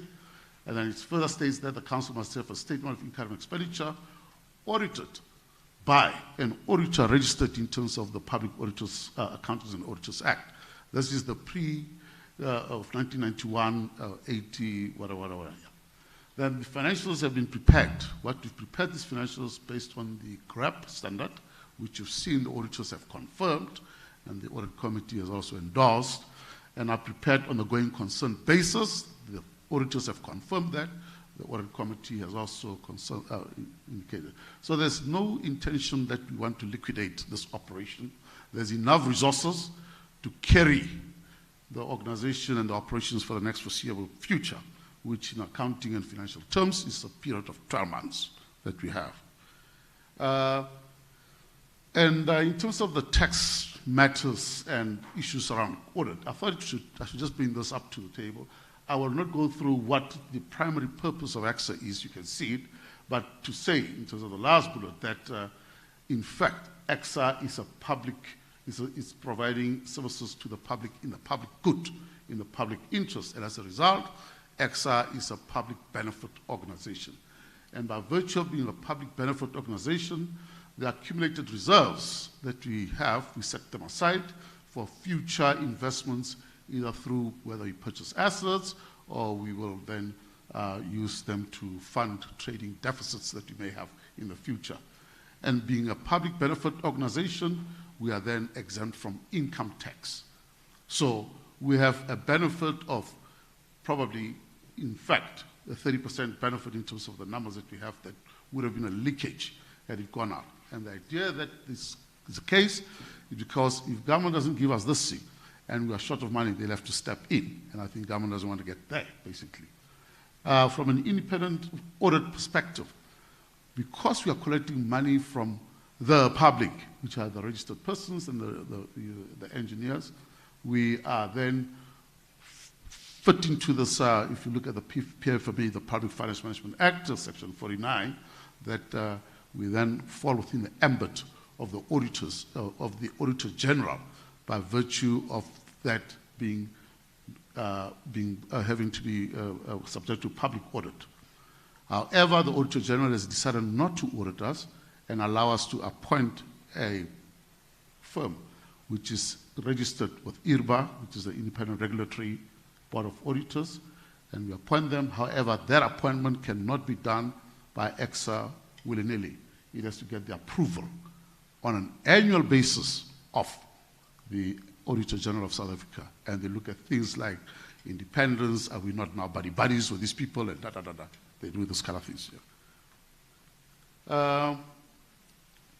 Just in terms of the elements of the financial statements that you'll see in the annual report, I think it's just to make sure that we at least focus our minds. In the statement of financial position, which is the balance sheet, which is the statement that shows the width of the organization. The statement of financial performance is the statement that shows the monies that have come in and the monies that we have to spend out and whether we actually have a surplus or a deficit, and that's what it is. The changes in the net assets and cash flow statement, which shows the cash position of the organization and how much cash have we taken out to put in whatever different activities, investment activities to fund operations and that kind of thing. And then we also have a statement that shows the budget. We have a budget, and then we show the actuals, and we compare the two, and we explain the difference between the budget and the actual, and explain those variances to make sure that we stay aligned. And we've got a detailed set of notes to the financial statements, starting with the policies, as you know, and then he moves on to explaining the numbers that are actually on these three other statements that you have, the financial position statement, the performance and there's quite a bit of notes in that one. And just a brief synopsis of the financial results as we have it, and I must say, this has indicated a consistent, clean bill of financial health. This organization has been in that position for a while. There's been little peaks and drops and troughs. But if you average this out over the period, we are in a state of a clean bill of financial health. We've achieved unqualified audit outcomes since inception. Now, this has been since 1969 when this organization was established in terms of a statutory body. And the process to get to 1969 started in the 1880s, and there's a whole history behind it, which is quite interesting, that I'm sure you as engineers will know better than me, but I've taken the interest to read it. And then the financial results, financial position, you can see that there's the assets of the organization. You've got total assets in terms of the non-current assets, which are fixed assets, to the tune of 35, compared to last year at 34, and we've got current assets to the tune of 90 compared to 74 last year. And when you look at the big numbers that have actually moved, you can see is a cash and cash equivalents, which means we are fairly in a good position from a cash perspective. You'll see our investments going to the top there. We've moved from 17 to last year, 16 last year to 17. So we are fairly solid. And when you compare our assets to our liabilities are sitting about 33. If you compare, if you look at it, if you add the two, the payables and the provisions, that's about 33, which gives us a reserve of 93, which is actually confirmed at the bottom there, from last year sitting at 85. So from a financial health and sustainability and strength, I think we are very much okay. And then on the financial results themselves, we've got it there, that and we've broken down our revenues from the different sources that we get, and we've worked out our total operating revenue, which is about 144, movement from 138 in the previous year. The expenditures sitting at about 137, which gives us a net surplus in terms of trading of 7 million, compared to previous years of 48 in terms of a deficit. And I'll explain the reasons why that is the case, as it were. It's because of our write-offs that we had to do, quite significant write-offs that we do. And just as a synopsis, the accumulated reserves and the solvent position of the organization has remained fairly stable. The collection of our annual fees has been, or the collection of less collection of our annual fees, due to the fact that our database, our registered persons, you can see there's a shift towards the 70 plus kind of members who are, so a lot of people are falling into the 70 plus. We keep in the register, but we don't charge them. So that's how it works. The cancellations remain a very significant problem and a very serious concern, and I believe it is a matter of depressed economic conditions that we have. And I think one of the issues that we identified as one of those 7 big ticket risk items, the relevance of EXA, and people saying, well, if I have a rent and I've got different options to put this rent in, where would I put it in? And that's the kind of thing that we're looking at. In the current year, we actually have done a budget.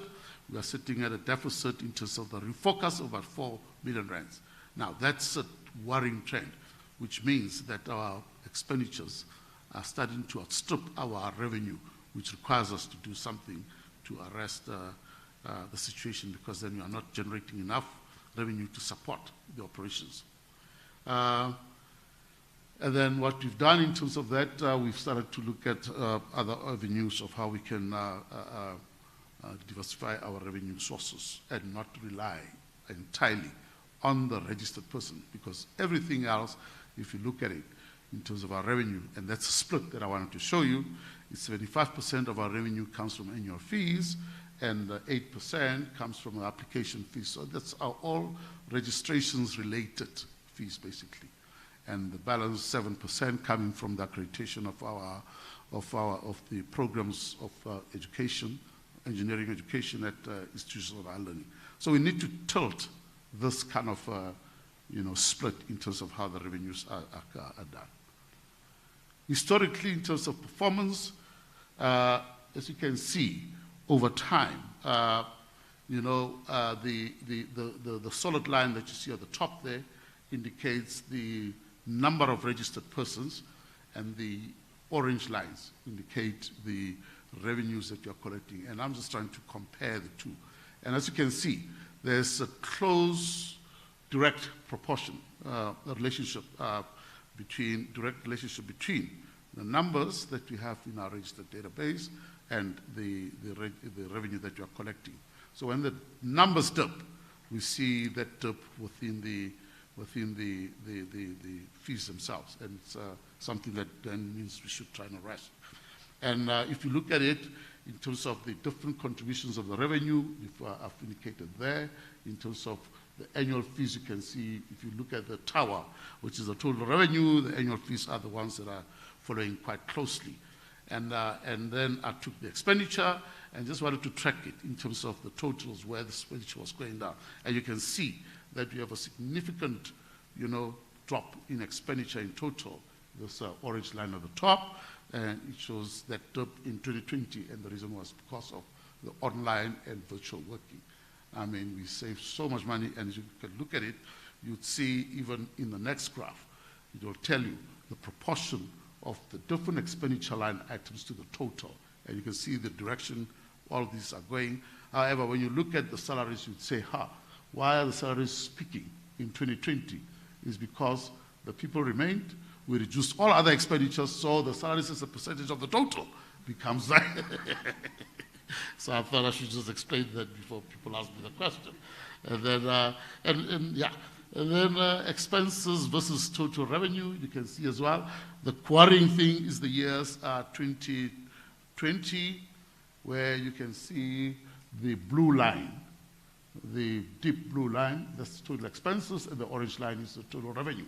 That if you have this kind of situation, you must worry. In 2020, we had that situation, and the reason why that happened, we actually had a significant amount of write-offs that we had. We had a historical issue with the database, which needed to be cleaned up, and we then cleaned it out, which then, in terms of our revenue that we had recognized before, we had to take that out and reduce our reserves. And we actually, in that year, traded at a very big, massive deficit of about 34 as a result of the write-offs of old debt that we had, that we did not, that we kept in the books. And thus you can see even also in terms of the relationships between the total revenue and the cash receipts. And you can see the lines, the trend getting out of line in 2018-19. Our cash reserves and our accumulated reserves, they're supposed to be neck and neck almost. And you can see the situation that happened in 2018-19 until we put in some interventions. So these things can work, can move together. And I think it was, again, as you'd know, and I know a lot of the registered persons had their massive complaints when we moved from one, database engine to the other. We used to run it on Oracles. Now we went on the CRM database, and a lot of that came from there as well. The issue of going concern, this just shows the liquidity, the liquidity, the cash ratio, and the debt versus. And it is just, again, to demonstrate the point that I've made, that with this kind of numbers, there's demonstrable evidence that, in fact, from a going concern perspective and a sustainability perspective, the Engineering Council can see itself into the foreseeable future quite well, and I think we need to just improve better. Yeah.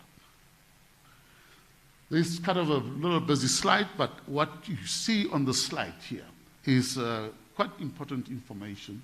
We've done it for the different categories of registration, the candidates, the professionals, the registered lift inspectors, and the total at the bottom. And it shows the head count of the people that got cancelled and the impact, the financial impact of that over the years 2016, 17, right up to now. And ideally what you see in there is that if you look at the bottom, in terms of the numbers that you have there, that about 3,800 people were registered in the different things, and the amount of money that you're talking to, from an AXA perspective, 22 million rands. If you go back other years, and I wanted to just indicate years like 2019, 20, the numbers are quite staggering when you look at the total in terms of the write-offs. Quite a lot of money went out. In 2019, 20, we had about I'm trying to get the number right, 6,000, almost 7,000 write-offs with an amount of about 43 million rands that we took a knock in terms of our trading results in that year, hence the dip that I spoke about earlier on. Or maybe just a bit of understanding, because there'll be an impression created that AXA is very quick to try and get people out of the registration, out of the database, because we just want to collect money. No. I want to draw attention to the box on the right in terms of the narrative there, that in terms of Section 19 of the Act itself, the fees that are supposed to be paid, annual fees, we're supposed to collect them. We bill in April, we must collect that money within 60 days of the invoice date, which means by end of June, we should have collected the money, But what the organization has done, and it's done this over a number of years, is that it has extended this period to 2 years. So we only now get to a point where we say, no, we can't now keep this in the book. We are showing debtors that are uncollectible, let's write it off. And that's what happens. So 2-year grace period is given, as opposed to 60 days. Here what we've done, we've just done the calculation of the cancellations against what we're sitting with in the database. And I think that's the sense, to give you a sense of the churn rate, which I've calculated on the next slide here. And you can see the professionals is the blue line. We're having a churn rate 2017, 3%, 18, 3%, 19, 3%. Then there was just this number that just spikes in 2010 and 2021 at 10%. And it seems to, again, it's come back to about 5%. But 5% churn rate is very high, for this kind of thing. That 5% of your people in your database, professional registrations, out, just like that. It's a real problem. The candidates is even worse, because now that's sitting, it was 8, 9, then it got to the teens, 11. Then it went 21, 28, 16. It's a fairly big number. And I think it speaks to what Mr. Mieza said, what the President was talking about. What are we doing in the pipeline to make sure that we do this thing? So the numbers of candidates that come in each year is almost mirrored by the number of candidates that get out of the system. So it's a bit of a pipeline thing, and I've got the rest for the lift inspectors. So there's different churn rates for the different categories. Obviously, the professionals are much more guarding their professional registration, so that's why it's a little bit low. But the issue around the 10% that you see there in the years 2020 and 2021 was, one, because of the old things that we had to clean up, and two, because of COVID. I mean, it just hit everybody, so that's what happened. What do we do with our registered persons? And again, because there's a whole EPA provisions with respect to what we can do with fees as the council. And I just wanted to indicate what has been the fees that we charge over time as the council. And I've taken it back to 17, 18, right up to 2023, because we've just done the billing anyway, so that's important that we do that. So you can see it has been like pedestrian growth, 17, 18, 1461 to 1557 to 1690, kind of really pedestrian.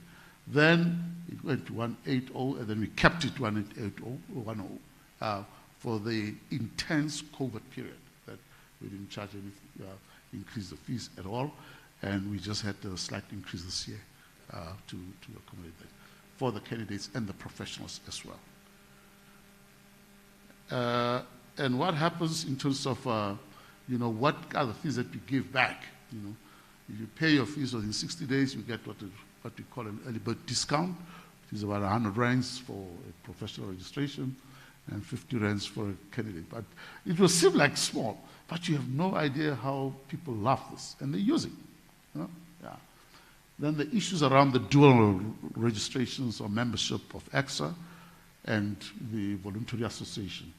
And we give, for the candidates, 15% discount on the fee, and for the professionals, 18%.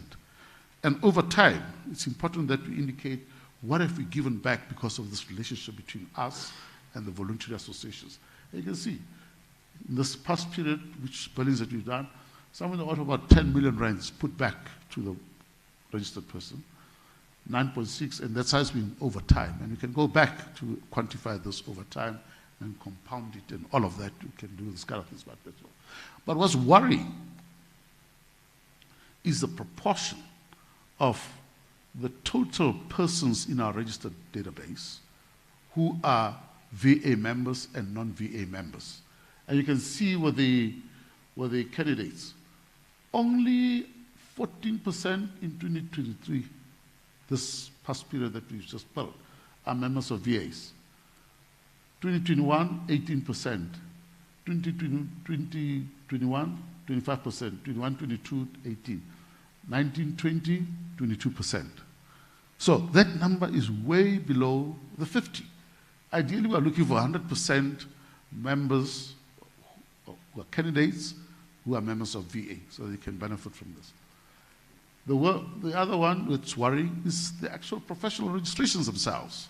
We've got 55% in this current period of professional registrations who are sitting in the EXA database who are also members of VAs.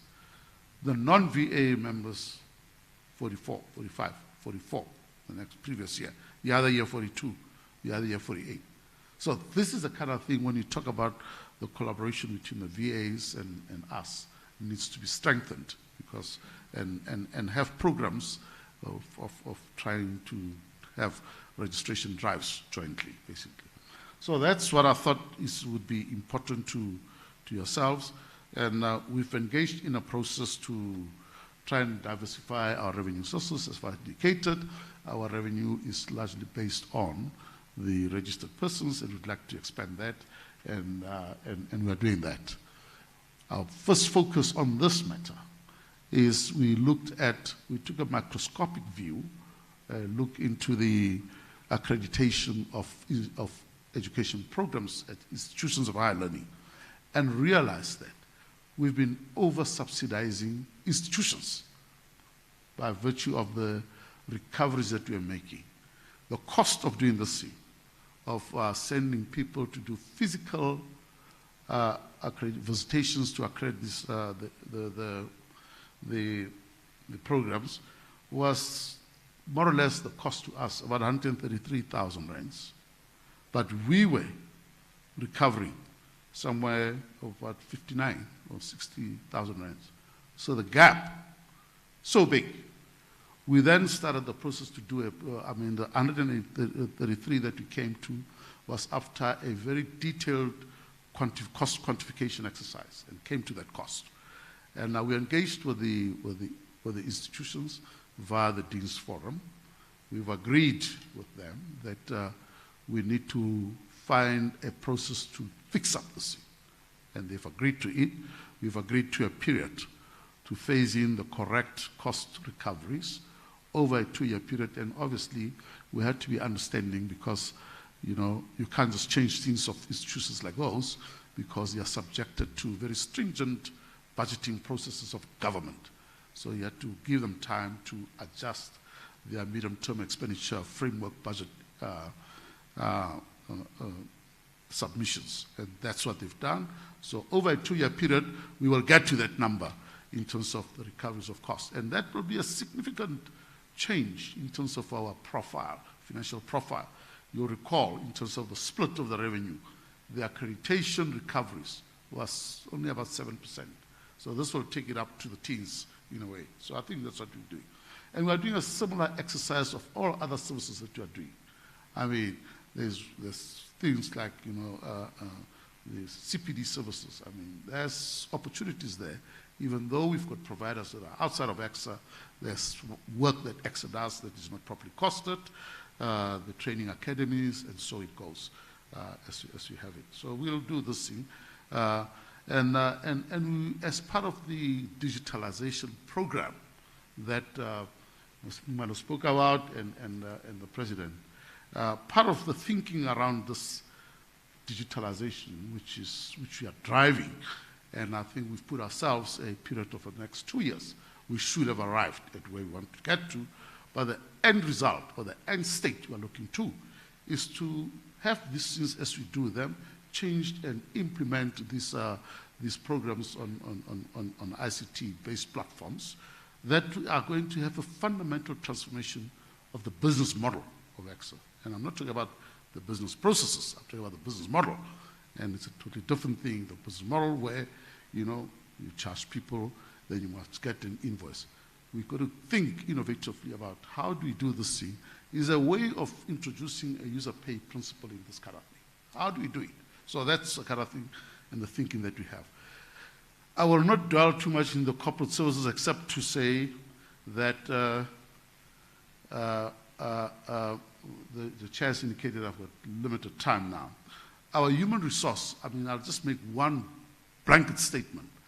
Our human resource processes, we've designed them in such a way that they create and instill the process of principles of transparency and ownership throughout the organization. When we have policies that you want to take to our bosses, before we take them there, we engage with staff. The staff gets to know. So that's the whole thing that we are trying to inculcate. It's the issue around openness, and as well as the drivers of these kind of things to enhance the issue of the integrity of the drivers. Very important, because at the end of the day, what you are saying is people, all they want to know is whatever you are doing, is it in such a way that your processes will give me an outcome that is just, equitable, and fair. That's what you are looking for. That's what people are not looking for other things. But in terms of human resource, the pillars that you are looking at, the organizational development, there's a lot that you are doing there, and significant around what we are doing there is a kind of regular employee engagement survey that we're doing to test the temperature of the people in the organization. That we do. We've just done one recently. We've got the report, and we went through. We've allowed people to work on a hybrid basis, and we've provided people with appropriate tools of trade to do their things, and that's what we do. The workforce planning, we use our APP to determine what we need, and each and every business unit determines their resource requirements. We are a learning organization. The amount of learning in the organization is unbelievable. If you look at the bursaries that you are granting, we've granted 27 bursaries, awarded. We're an organization of 100+ people, but that's a good number. And those on 21 short courses. We've introduced online learning through the Udemy, which has a myriad of training things that you do, and people must get into this to enhance and capacitate themselves. In actual fact, I think there's been a lot of excitement around those ones. I've spoken about the policies, the other 3 pillars, the employee wellness. Every year we have a wellness program where we go through. It's a lovely day in the office. We just had it about not long ago, where we test people's wellness from a medical wellness, health wellness, and all those kind of things. We do a lot of things. We've got strong performance management culture that we've built in, and we've taken through policies to council that is focusing our attention on how do we drive ourselves and become a performance-driven organization The reward and recognition dealt with that as well in there. The ICT, I think it has been discussed and spoken about, and just generally, I mean, just from a basic thing, I'm sure council, not council members per se, but registered persons had a big struggle, had a struggle to actually just get through to EXA through the telephone. We've moved away from an old archaic telephone system where we are using a unified collaboration platform on Teams, where you can get phone, landline, but get me sitting in my house, or the PA and all of that, and you know, that's how it is. We've put in the call center, and the statistics coming from our call center indicates a significant improvement in terms of connectivity and how we can be contacted, and our response time and the reporting is extremely powerful from the system that we've introduced. And I've spoken around already about the journey to our digitalization, but three important indicators that we've put in there.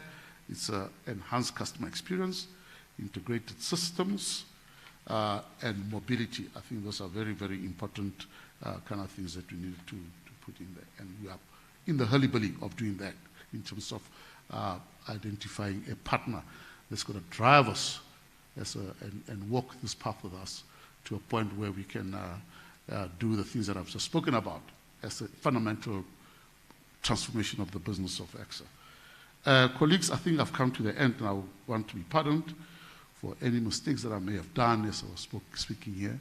But at least I know that as an accountant, you know, they say mistakes of accountants, they are reconciled, adjusted, and corrected. Thank you.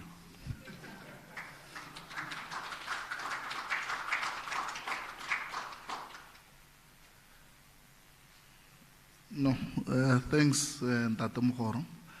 Colleagues, I think we have been sitting down for quite some time now, but equally time is no longer on our side. So we had initially planned for a 10 minutes break, so can we make it 5 so that we don't lose more time? Thanks, colleagues.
Testing.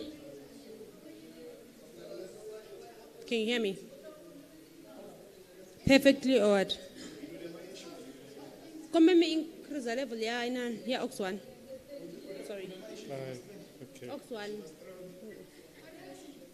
Can you hear me? Number 4, Ox 1 ans. Can you hear me? Is it okay?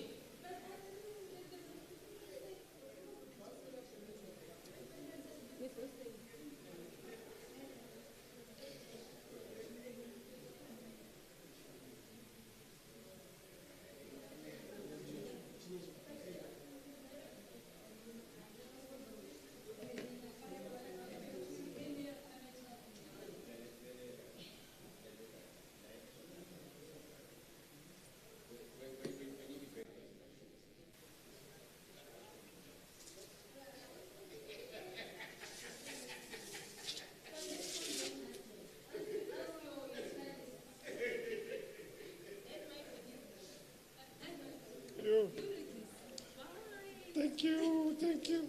So what's the issue? So she wants this presentation So she can over see it. here.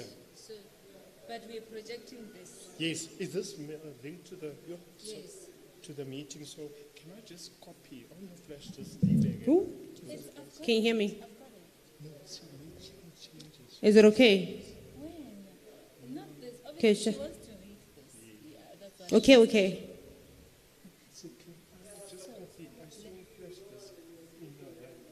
Tell me now. I speak low. Okay. Is it okay? It's exactly the Is same. it okay? It's like- Can you hear me?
When Mr. Moro was presenting the financials, what he also did is he took that opportunity to touch on the mandate of two committees that play an oversight role around his areas in the corporate services as well as in financial management, which are Finance and Staff Committee, as well as Audit, Risk and Compliance Committee. So what we will now do is that we're going to do a high level of the mandate of the other committees, because if you recall, he did indicate that all in all we have 8 high impact committees. So those 2 are the corporate committees, and then we have 6 technical or regulatory committees in our environment. So I will start with the Investigations Committee. And I'm not going to really follow the slides to the latter. I'll just give you a high level in the interest of time. As I said, and by the way, I suppose the important point that we must underscore is that these are committees of council. So these presentations that we are doing as executives, we are doing on behalf of the leadership of those committees. And in this room, if people have questions relating to the work of these committees, we have either chairpersons or vice chairpersons of those committees here. The one that I'm going to be presenting for at the moment is actually led by Dr. Skorben. She has apologized, she's not here, but the vice chair is here, Mr. John Daniels. I'm sure he'll be able to assist me to answer in case there are any questions. But at the high level, colleagues, the Investigations Committee, it's mandated in the main to oversee the processes that we need to follow when we're dealing with investigations, as well as the frameworks and policies, their adequacies and efficiencies thereof. And obviously the fact that we need to adhere to the relevant turnaround times as well as the prescripts in the both our act as well as related acts, because when you deal with investigations, you also have to deal with, sorry, Emil, what did you do here? This thing's controlling itself. So I see. So you have to follow other legislation such as the Promotion of Justice Act, Section 33 of the Constitution, and all of that. So the oversight role that the committee plays is to ensure that as we do the investigations in the management, we comply with all of that, and the policies and frameworks that are there actually comply with that. So that is their overarching mandate. And insofar as their work plan, deliverables that they had for last year or the last financial year, because as we indicated that at the center of today's session, it's about report back of what has been done or achieved in the last year, is that we have commissioned a gap analysis to look at the adequacy of all the documents and processes and systems that we use to deal with investigations, appeals, and all of that. And that gap analysis was formally approved by council. So that was the main achievement of last year. Now, flowing from that is that this year now, in the management, we are now enjoined to give effect to the gap, to the issues that have been identified in the gap analysis under the oversight of this committee. So the expectation is that come the end of this financial year, we ought to have amended the policies that we follow to handle disputes, complaints and appeals, and have the same recommended by this committee for approval by council. But insofar as currently our pipeline is concerned for appeals of investigations, we have about 147 complaints. Out of that, 84 are in various stages of investigations, and about 38 are now in the various stages of disciplinary hearings, meaning there's been decisions to prefer charges on those. And we're currently having about Section 29, Section 24 appeals, which really relates to issues of registration and so on. Then we have 2 Section 33 appeals, and we have only 1 Section 35 appeal. So this is the work that the committee has to always request appeals for. Then we also have third-party investigations that we do. The main one that we dealt with last year, or that the committee had to deal with last year, related to the border, the Bait Bridge border fence matter, and they only concluded it a few weeks ago. I'm sure the report will be going to council on the way forward on that. Thanks, colleagues.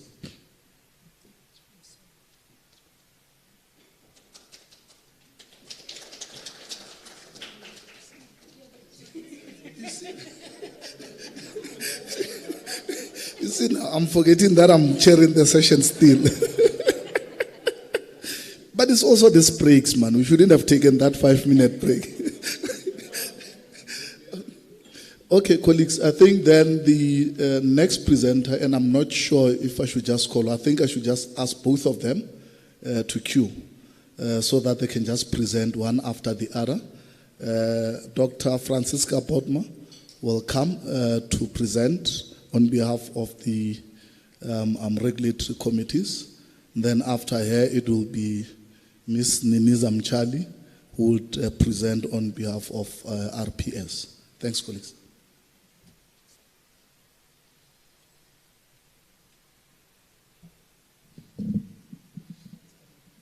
Is it going to work? Let's hope so.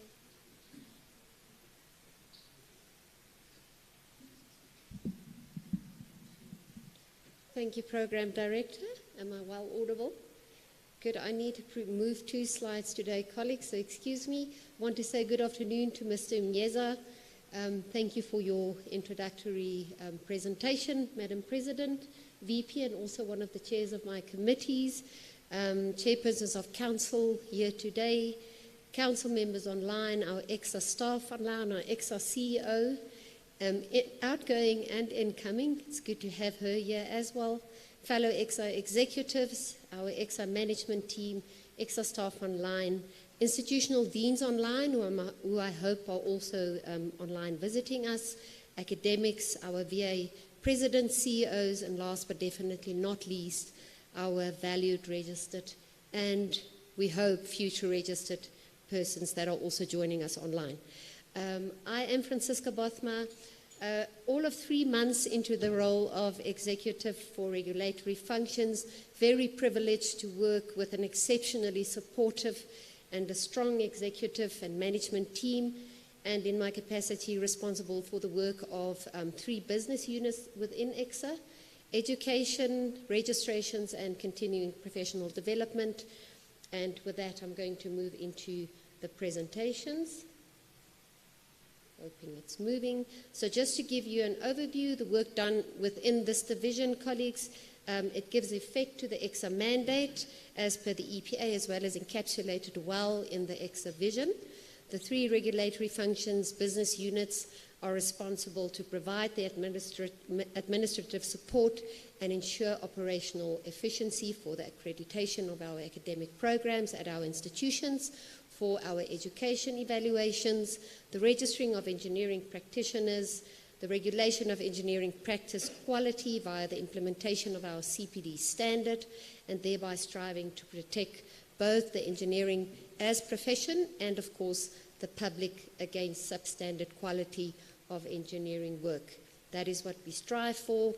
And then we have 4 high-impact committees, namely the EC, the TADC, the CPDC, and the CRC, that play an oversight role for regulatory functions. And believe me, colleagues, just the fact that I can actually know all of these acronyms is already quite no small victory for me. It took me quite a long time to learn the EXA language and the acronyms that are within the EXA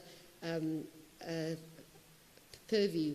So I will provide a summary of the mandate of each of these committees as I present to you the overview of the 2021-2022 financial year outcomes.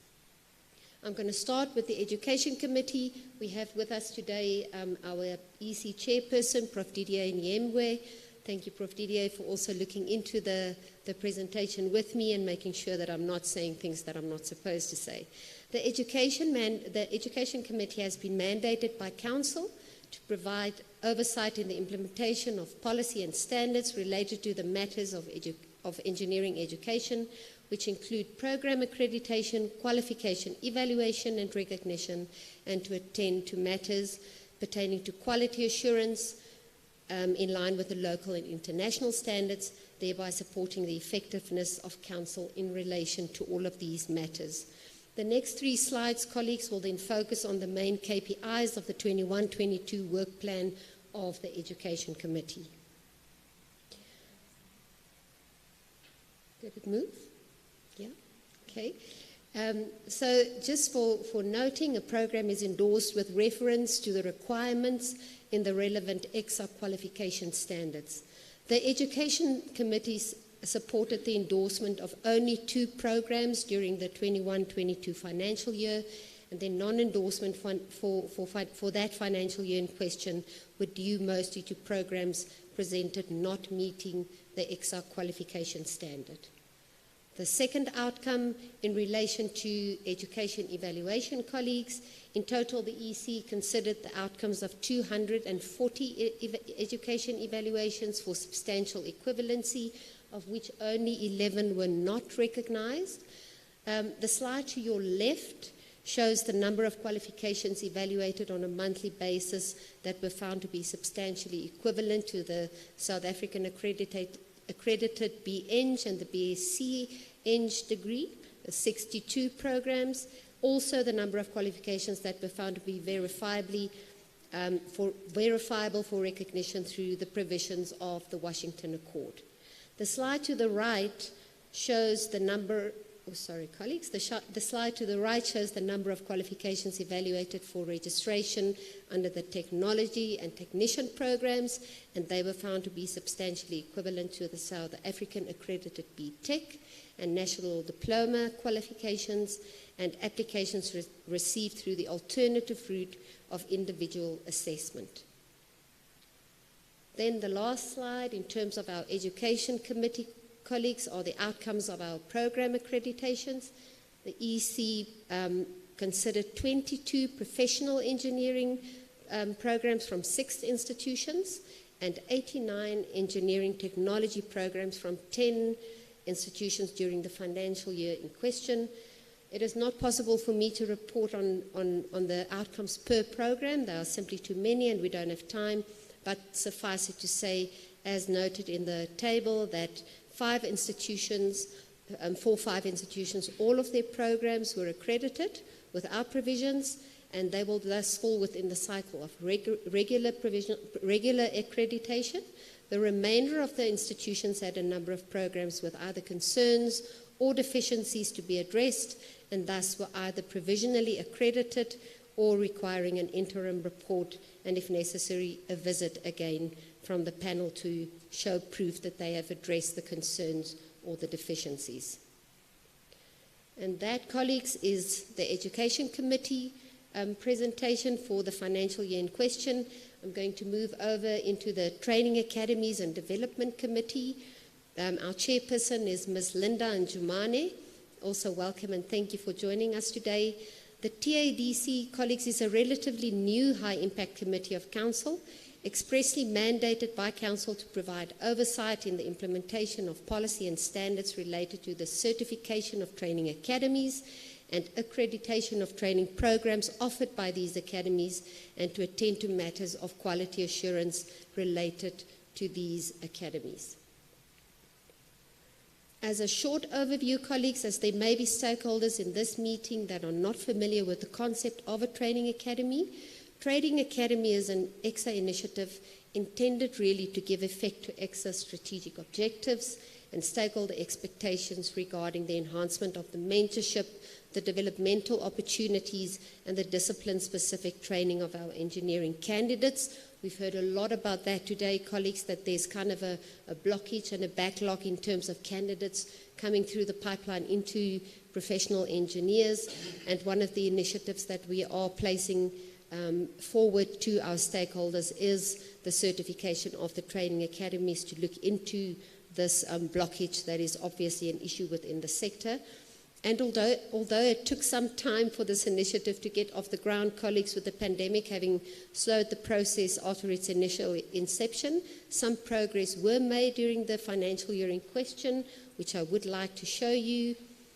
I'm going to show you that. I just want to show you this quickly. This is the model for certification of a training academy and for the accreditation of the programs.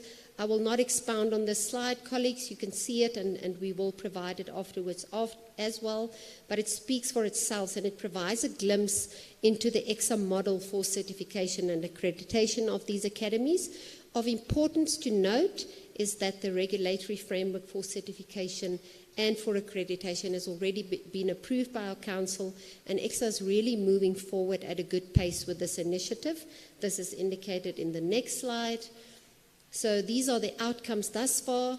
The TADC approved the provisional certification and accreditation of EXA's first training academy, quite something for us to boast about, colleagues, and this is for Bosch and Wazi during the financial year in question. Also, a number of MOUs for organizations wishing to become training academies have been signed or is in the process of being signed.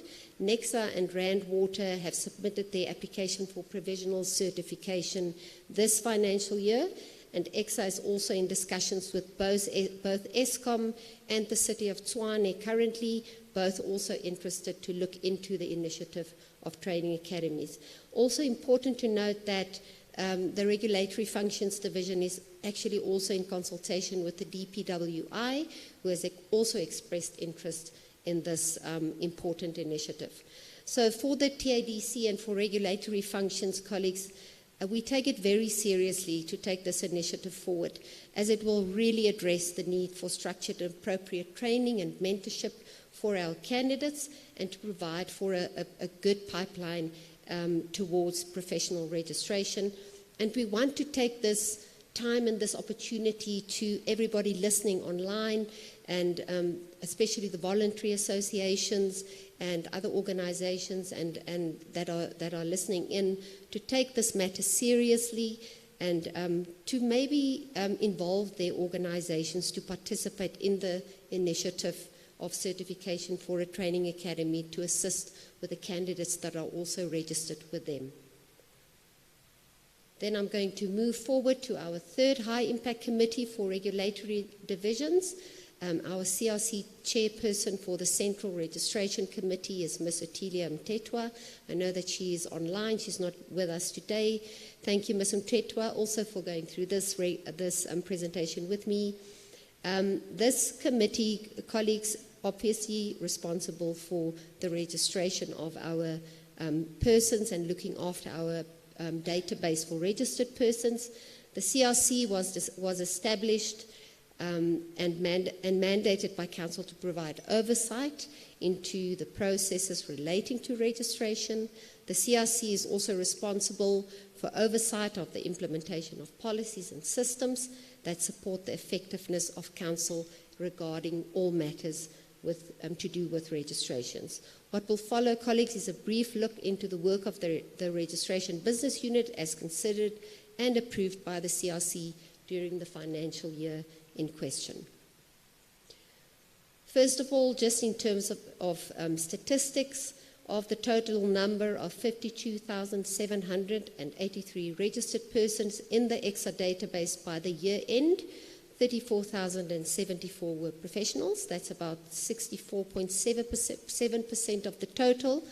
18,541 were candidates, 34%, nearly 35% of the total, and 168 were registered in the specified categories, brings us to about 0.32% of the total.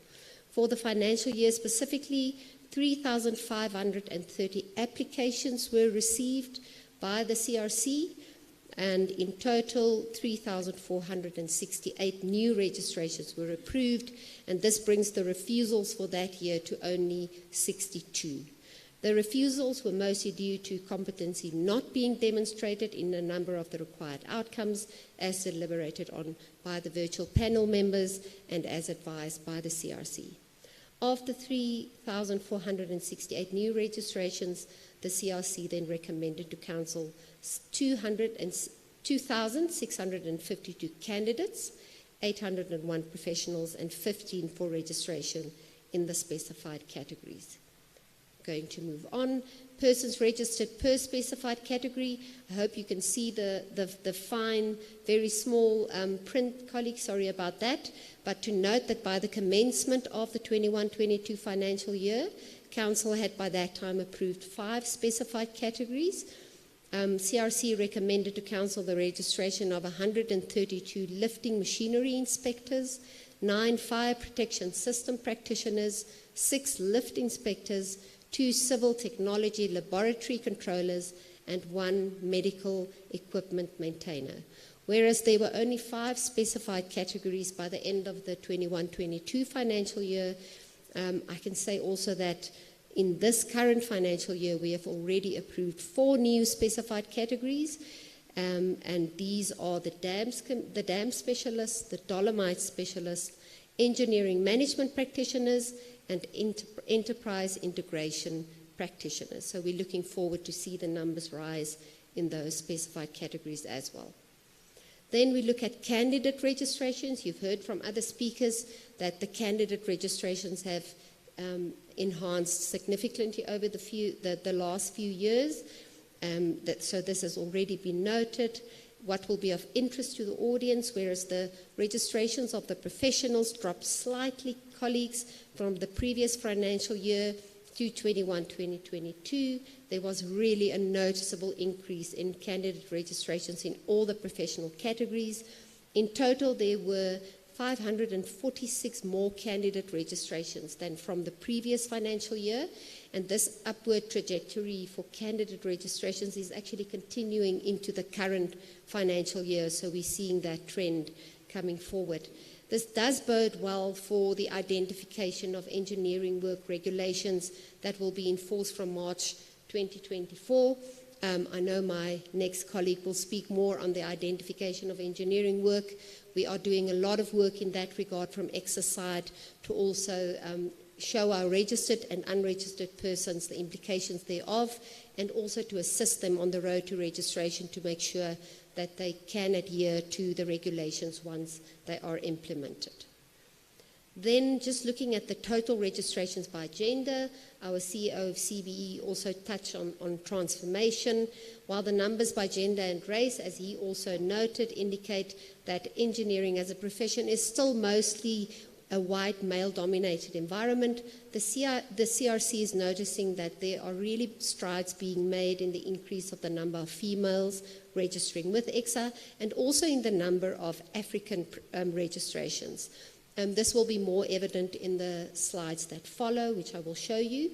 On this slide, it is important to notice registrations by age, and again, our first speaker alluded to that as well. The largest number of registered persons is still in the age group of 31 to 40, but that is followed closely in the second place by the retired engineers over the age of 70. So registered persons actually from the ages of 61 to 70 plus currently accounts for 15,389 of the total number of 34,074 professionally registered persons in the financial year in question.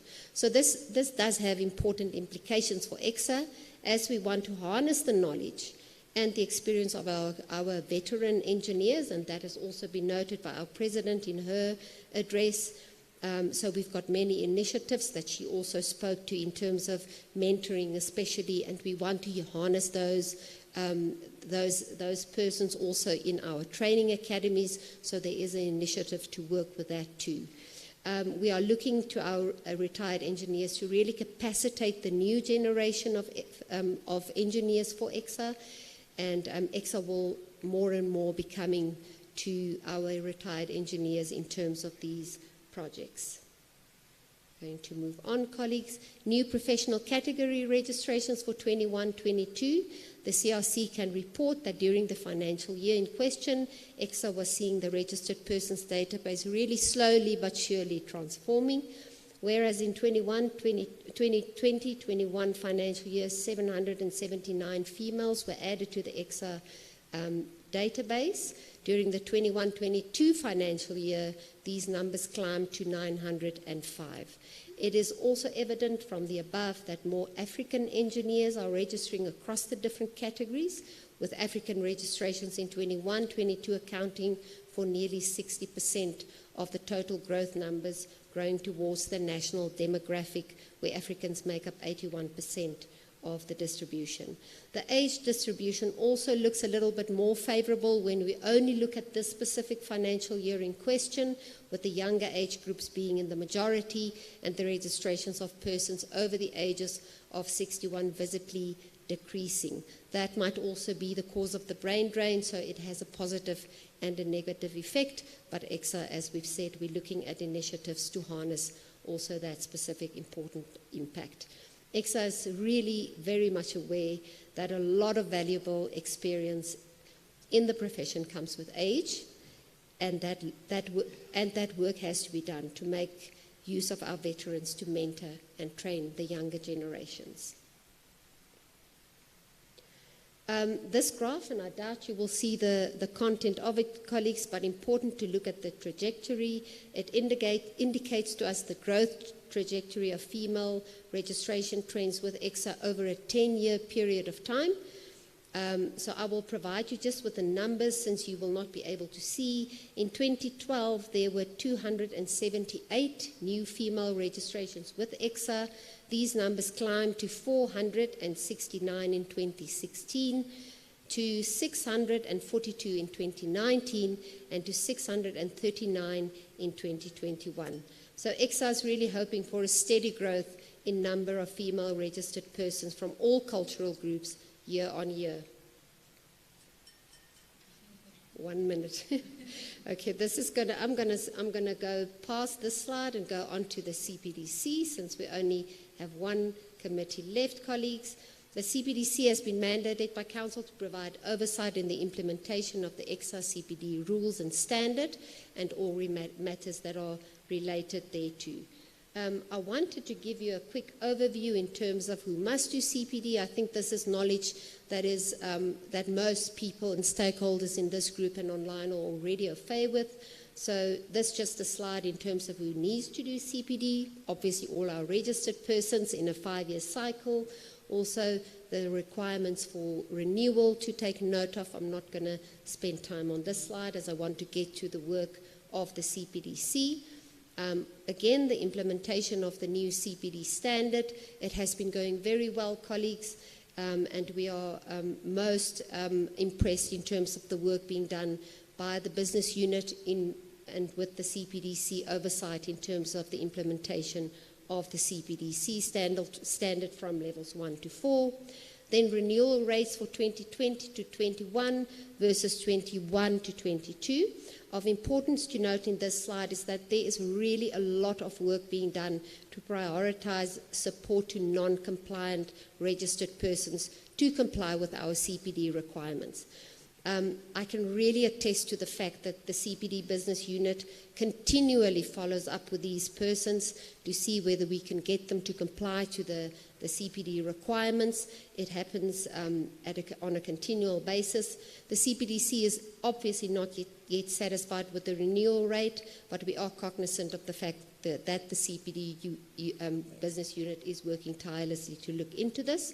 With the due date for enforcement of the ID of engineering work that is really looming, EXA would much rather see the renewal rate increase substantially than cancel our already registered persons. And this brings me to the second last slide, just to show you in terms of cancellations, colleagues, EXA does everything in its power to make sure that our registered persons does not get cancelled because of CPD non-compliance. They actually have a 2-year cycle currently to adhere to CPD credits that have to be accumulated. That gives them a 10-year period to adhere to these requirements. Even in saying that, sorry, I forgot to move that slide. We are now there. So even in saying that, and where our cancellation rate is at a 0.69%, it still means that 1,293 persons were cancelled during that financial year, which is still not something that we are happy with and that we still want to look into. And then the last slide, also important, our CPD stakeholder profile. We have 55 recognized voluntary associations, 47 recognized license bodies, and verified CPD service providers stand at 35. This speaks to the point that the President made in terms of accessibility to CPD to all our registered persons out there. Colleagues, I'm not going to elaborate on this any further. I think my time is up, Program Director. So thank you very much for listening to me, and I hope this has been of value to you in terms of what our High Impact Committees does. Thank you, colleagues.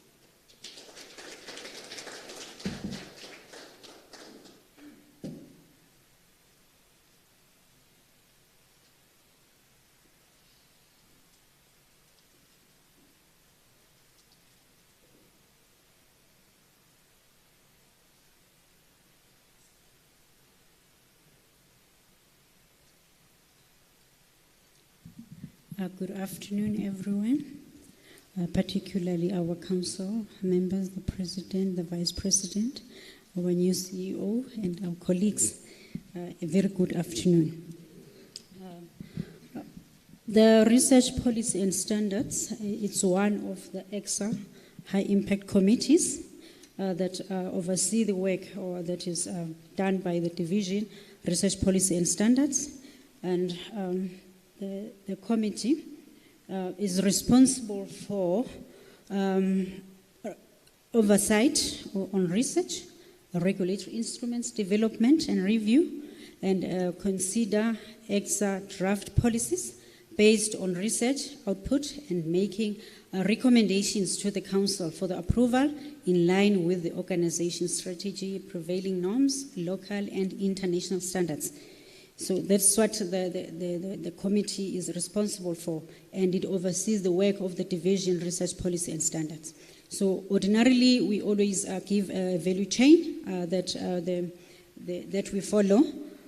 We've got research that sort of guides the organization in terms of the policies that needs to be developed, and the standards that needs to support those policies, and then the procedures that needs to support those standards, and then the regulation of the professional practice. So under research, the committee last year played an oversight role over 4 research projects that we've done. One of them is the emerging engineering registration disciplines and categories. And then the second one is that of environmental scan to determine the prevalence of unaccredited engineering programs in those institutions whose programs are not accredited. Ordinarily, it will be your private institutions, and on the TVET colleges, because at least with the higher institutions, there is just one. And then also another research that the committee played an oversight role over was the engineering skills pipeline. There is a research and also on that, and also the impact of the 4th industrial revolution on the engineering technology programs. So all these research projects or reports are available on the EXA website. And also the committee played an oversight role over 3 feasibility studies for the year. The first one is that of Dolomite Specialist and the DAMS committee, as well as the Class Specialist. So those are the research projects that the committee played an oversight role on. And then the current projects, the research projects that the committee is also playing oversight on, so that people who have got interest in research will be on the lookout. So the first one is that on the EXA response to key national infrastructure initiatives, The second one is that report on identifying attrition in the engineering skills pipeline. And you will see that this is just a continuation of the report that the committee approved last year.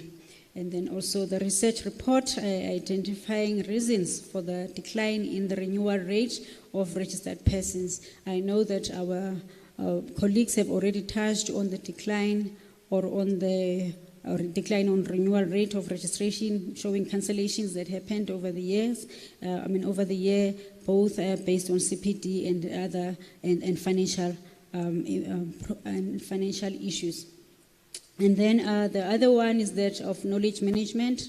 The organization is working on having institutionalized knowledge management, and as a result, that framework that will guide that process has been developed, and we are working on making sure that that capacity is well developed in-house.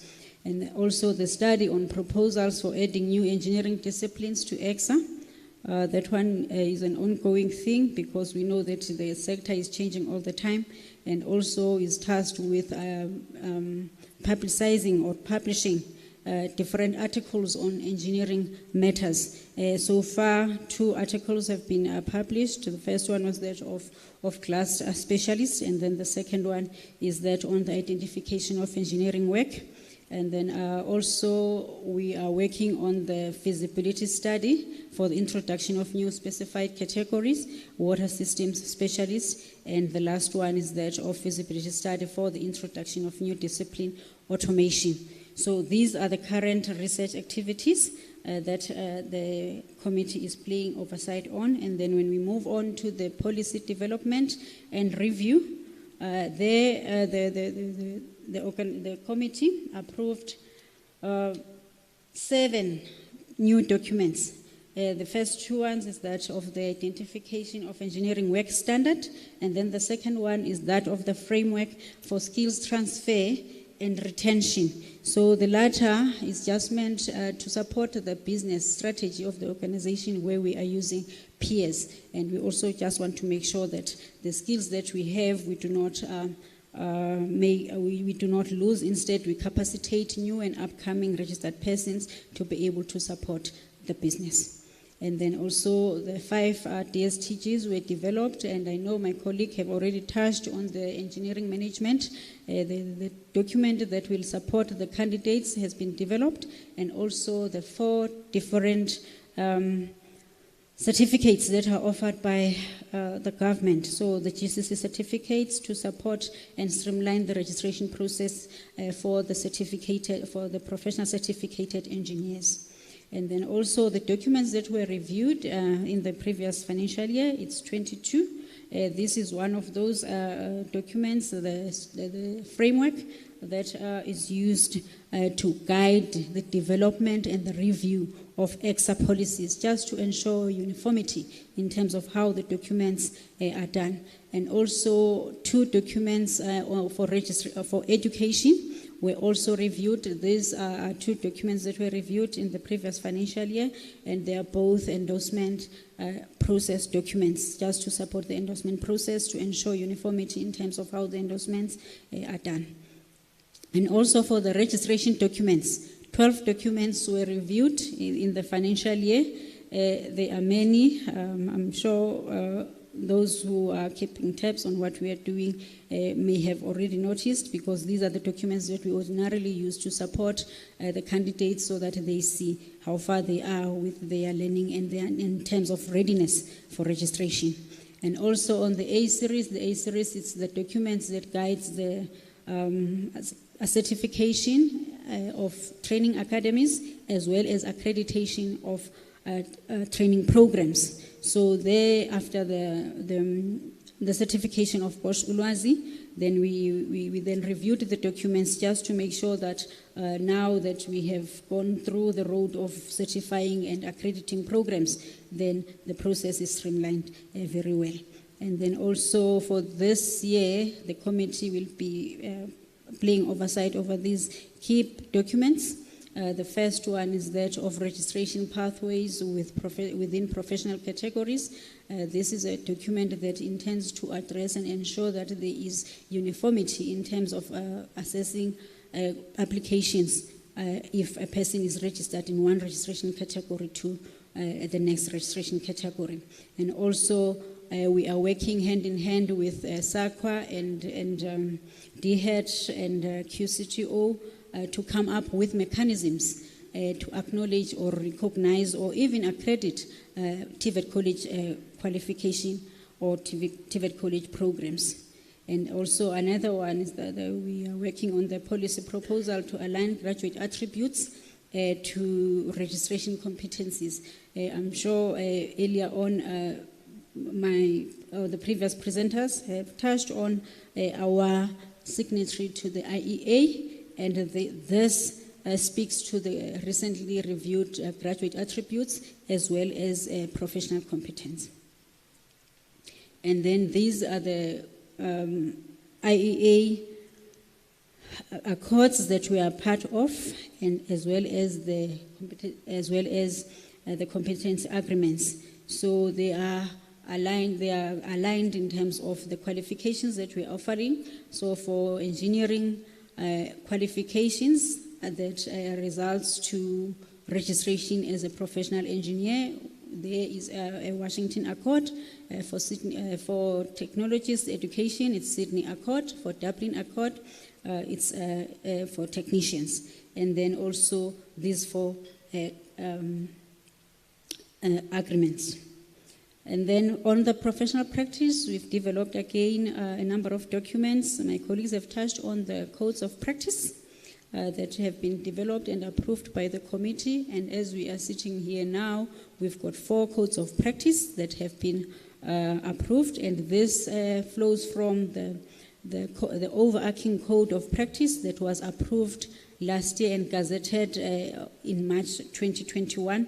And from that time up to now, at least 4 codes of practice have been approved, and 1 is awaiting approval, and 3 are out for comments, for broader comments. They're out on our website for you to comment on them, so that we enrich our documents so that they are user-friendly and they cover other aspects that the team that is responsible for the development of these codes of practice may have missed. And it is important for me to indicate that when we are developing these codes of practice, we work hand in glove with the voluntary associations, because they are the ones that we request working group members from. And again, the very same voluntary associations have also given us, when this process started, the members of the steering committee that plays a very important role in making sure that the codes of practice that we produce have covered everything and ensured that they are well developed, and they cover all the aspects that needs to be covered based on the framework that was developed to assist the process. And then on the identification of engineering work, this is the last slide though. On the identification of engineering work, there we have done consultations from last year, and we are concluding during this financial year, and we are looking forward to engage and finalize our engagements with the municipalities. And one of the biggest consultation session with the municipalities is happening from the 2nd to the 4th of November, where the municipalities will be having their conference. And up to date, if I may say, one of the most common questions that we deal with when we are doing our presentations is that when are we going to ensure that, or when are the people needed to comply with their gazetted identification of engineering work? And out there, the date is the 1st of April 2024, because next year we are going to conclude the process of consultations, and then all the organizations and individuals will be having a whole year to make sure that they do what they need to do to comply with the regulation or the rule, the identification of engineering work rule. And I think that would be it from my side. Thank you.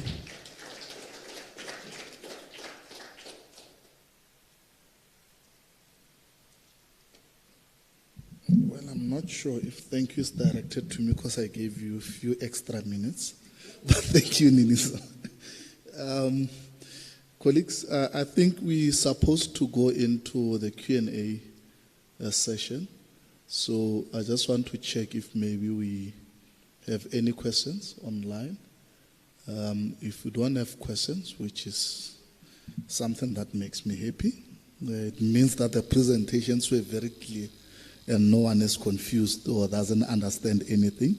Then I will hand over to the presidency, particularly the vice president, to close the session for us. But I think I'll come after the vice president with one last announcement. Over to you, Vice President.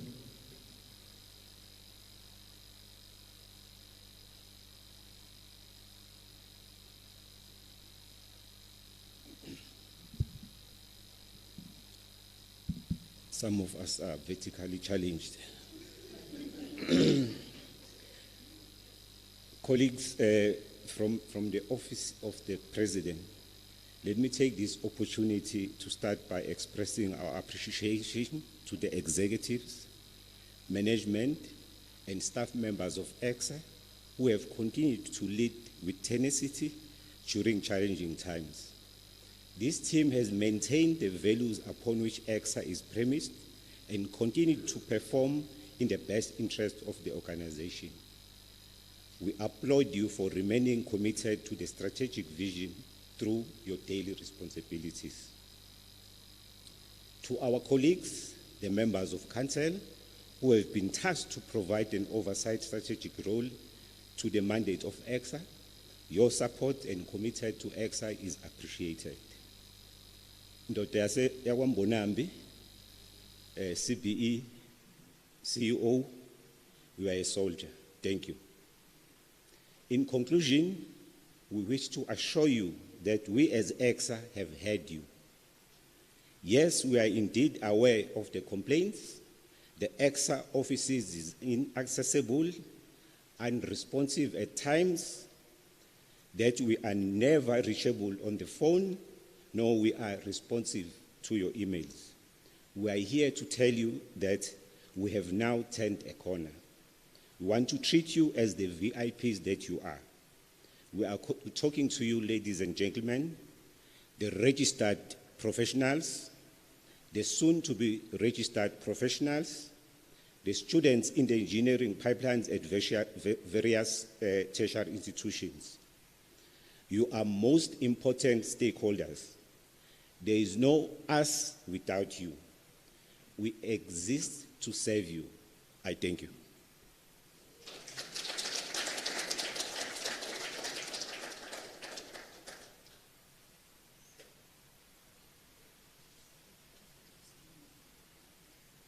Yeah, thanks very much, VP.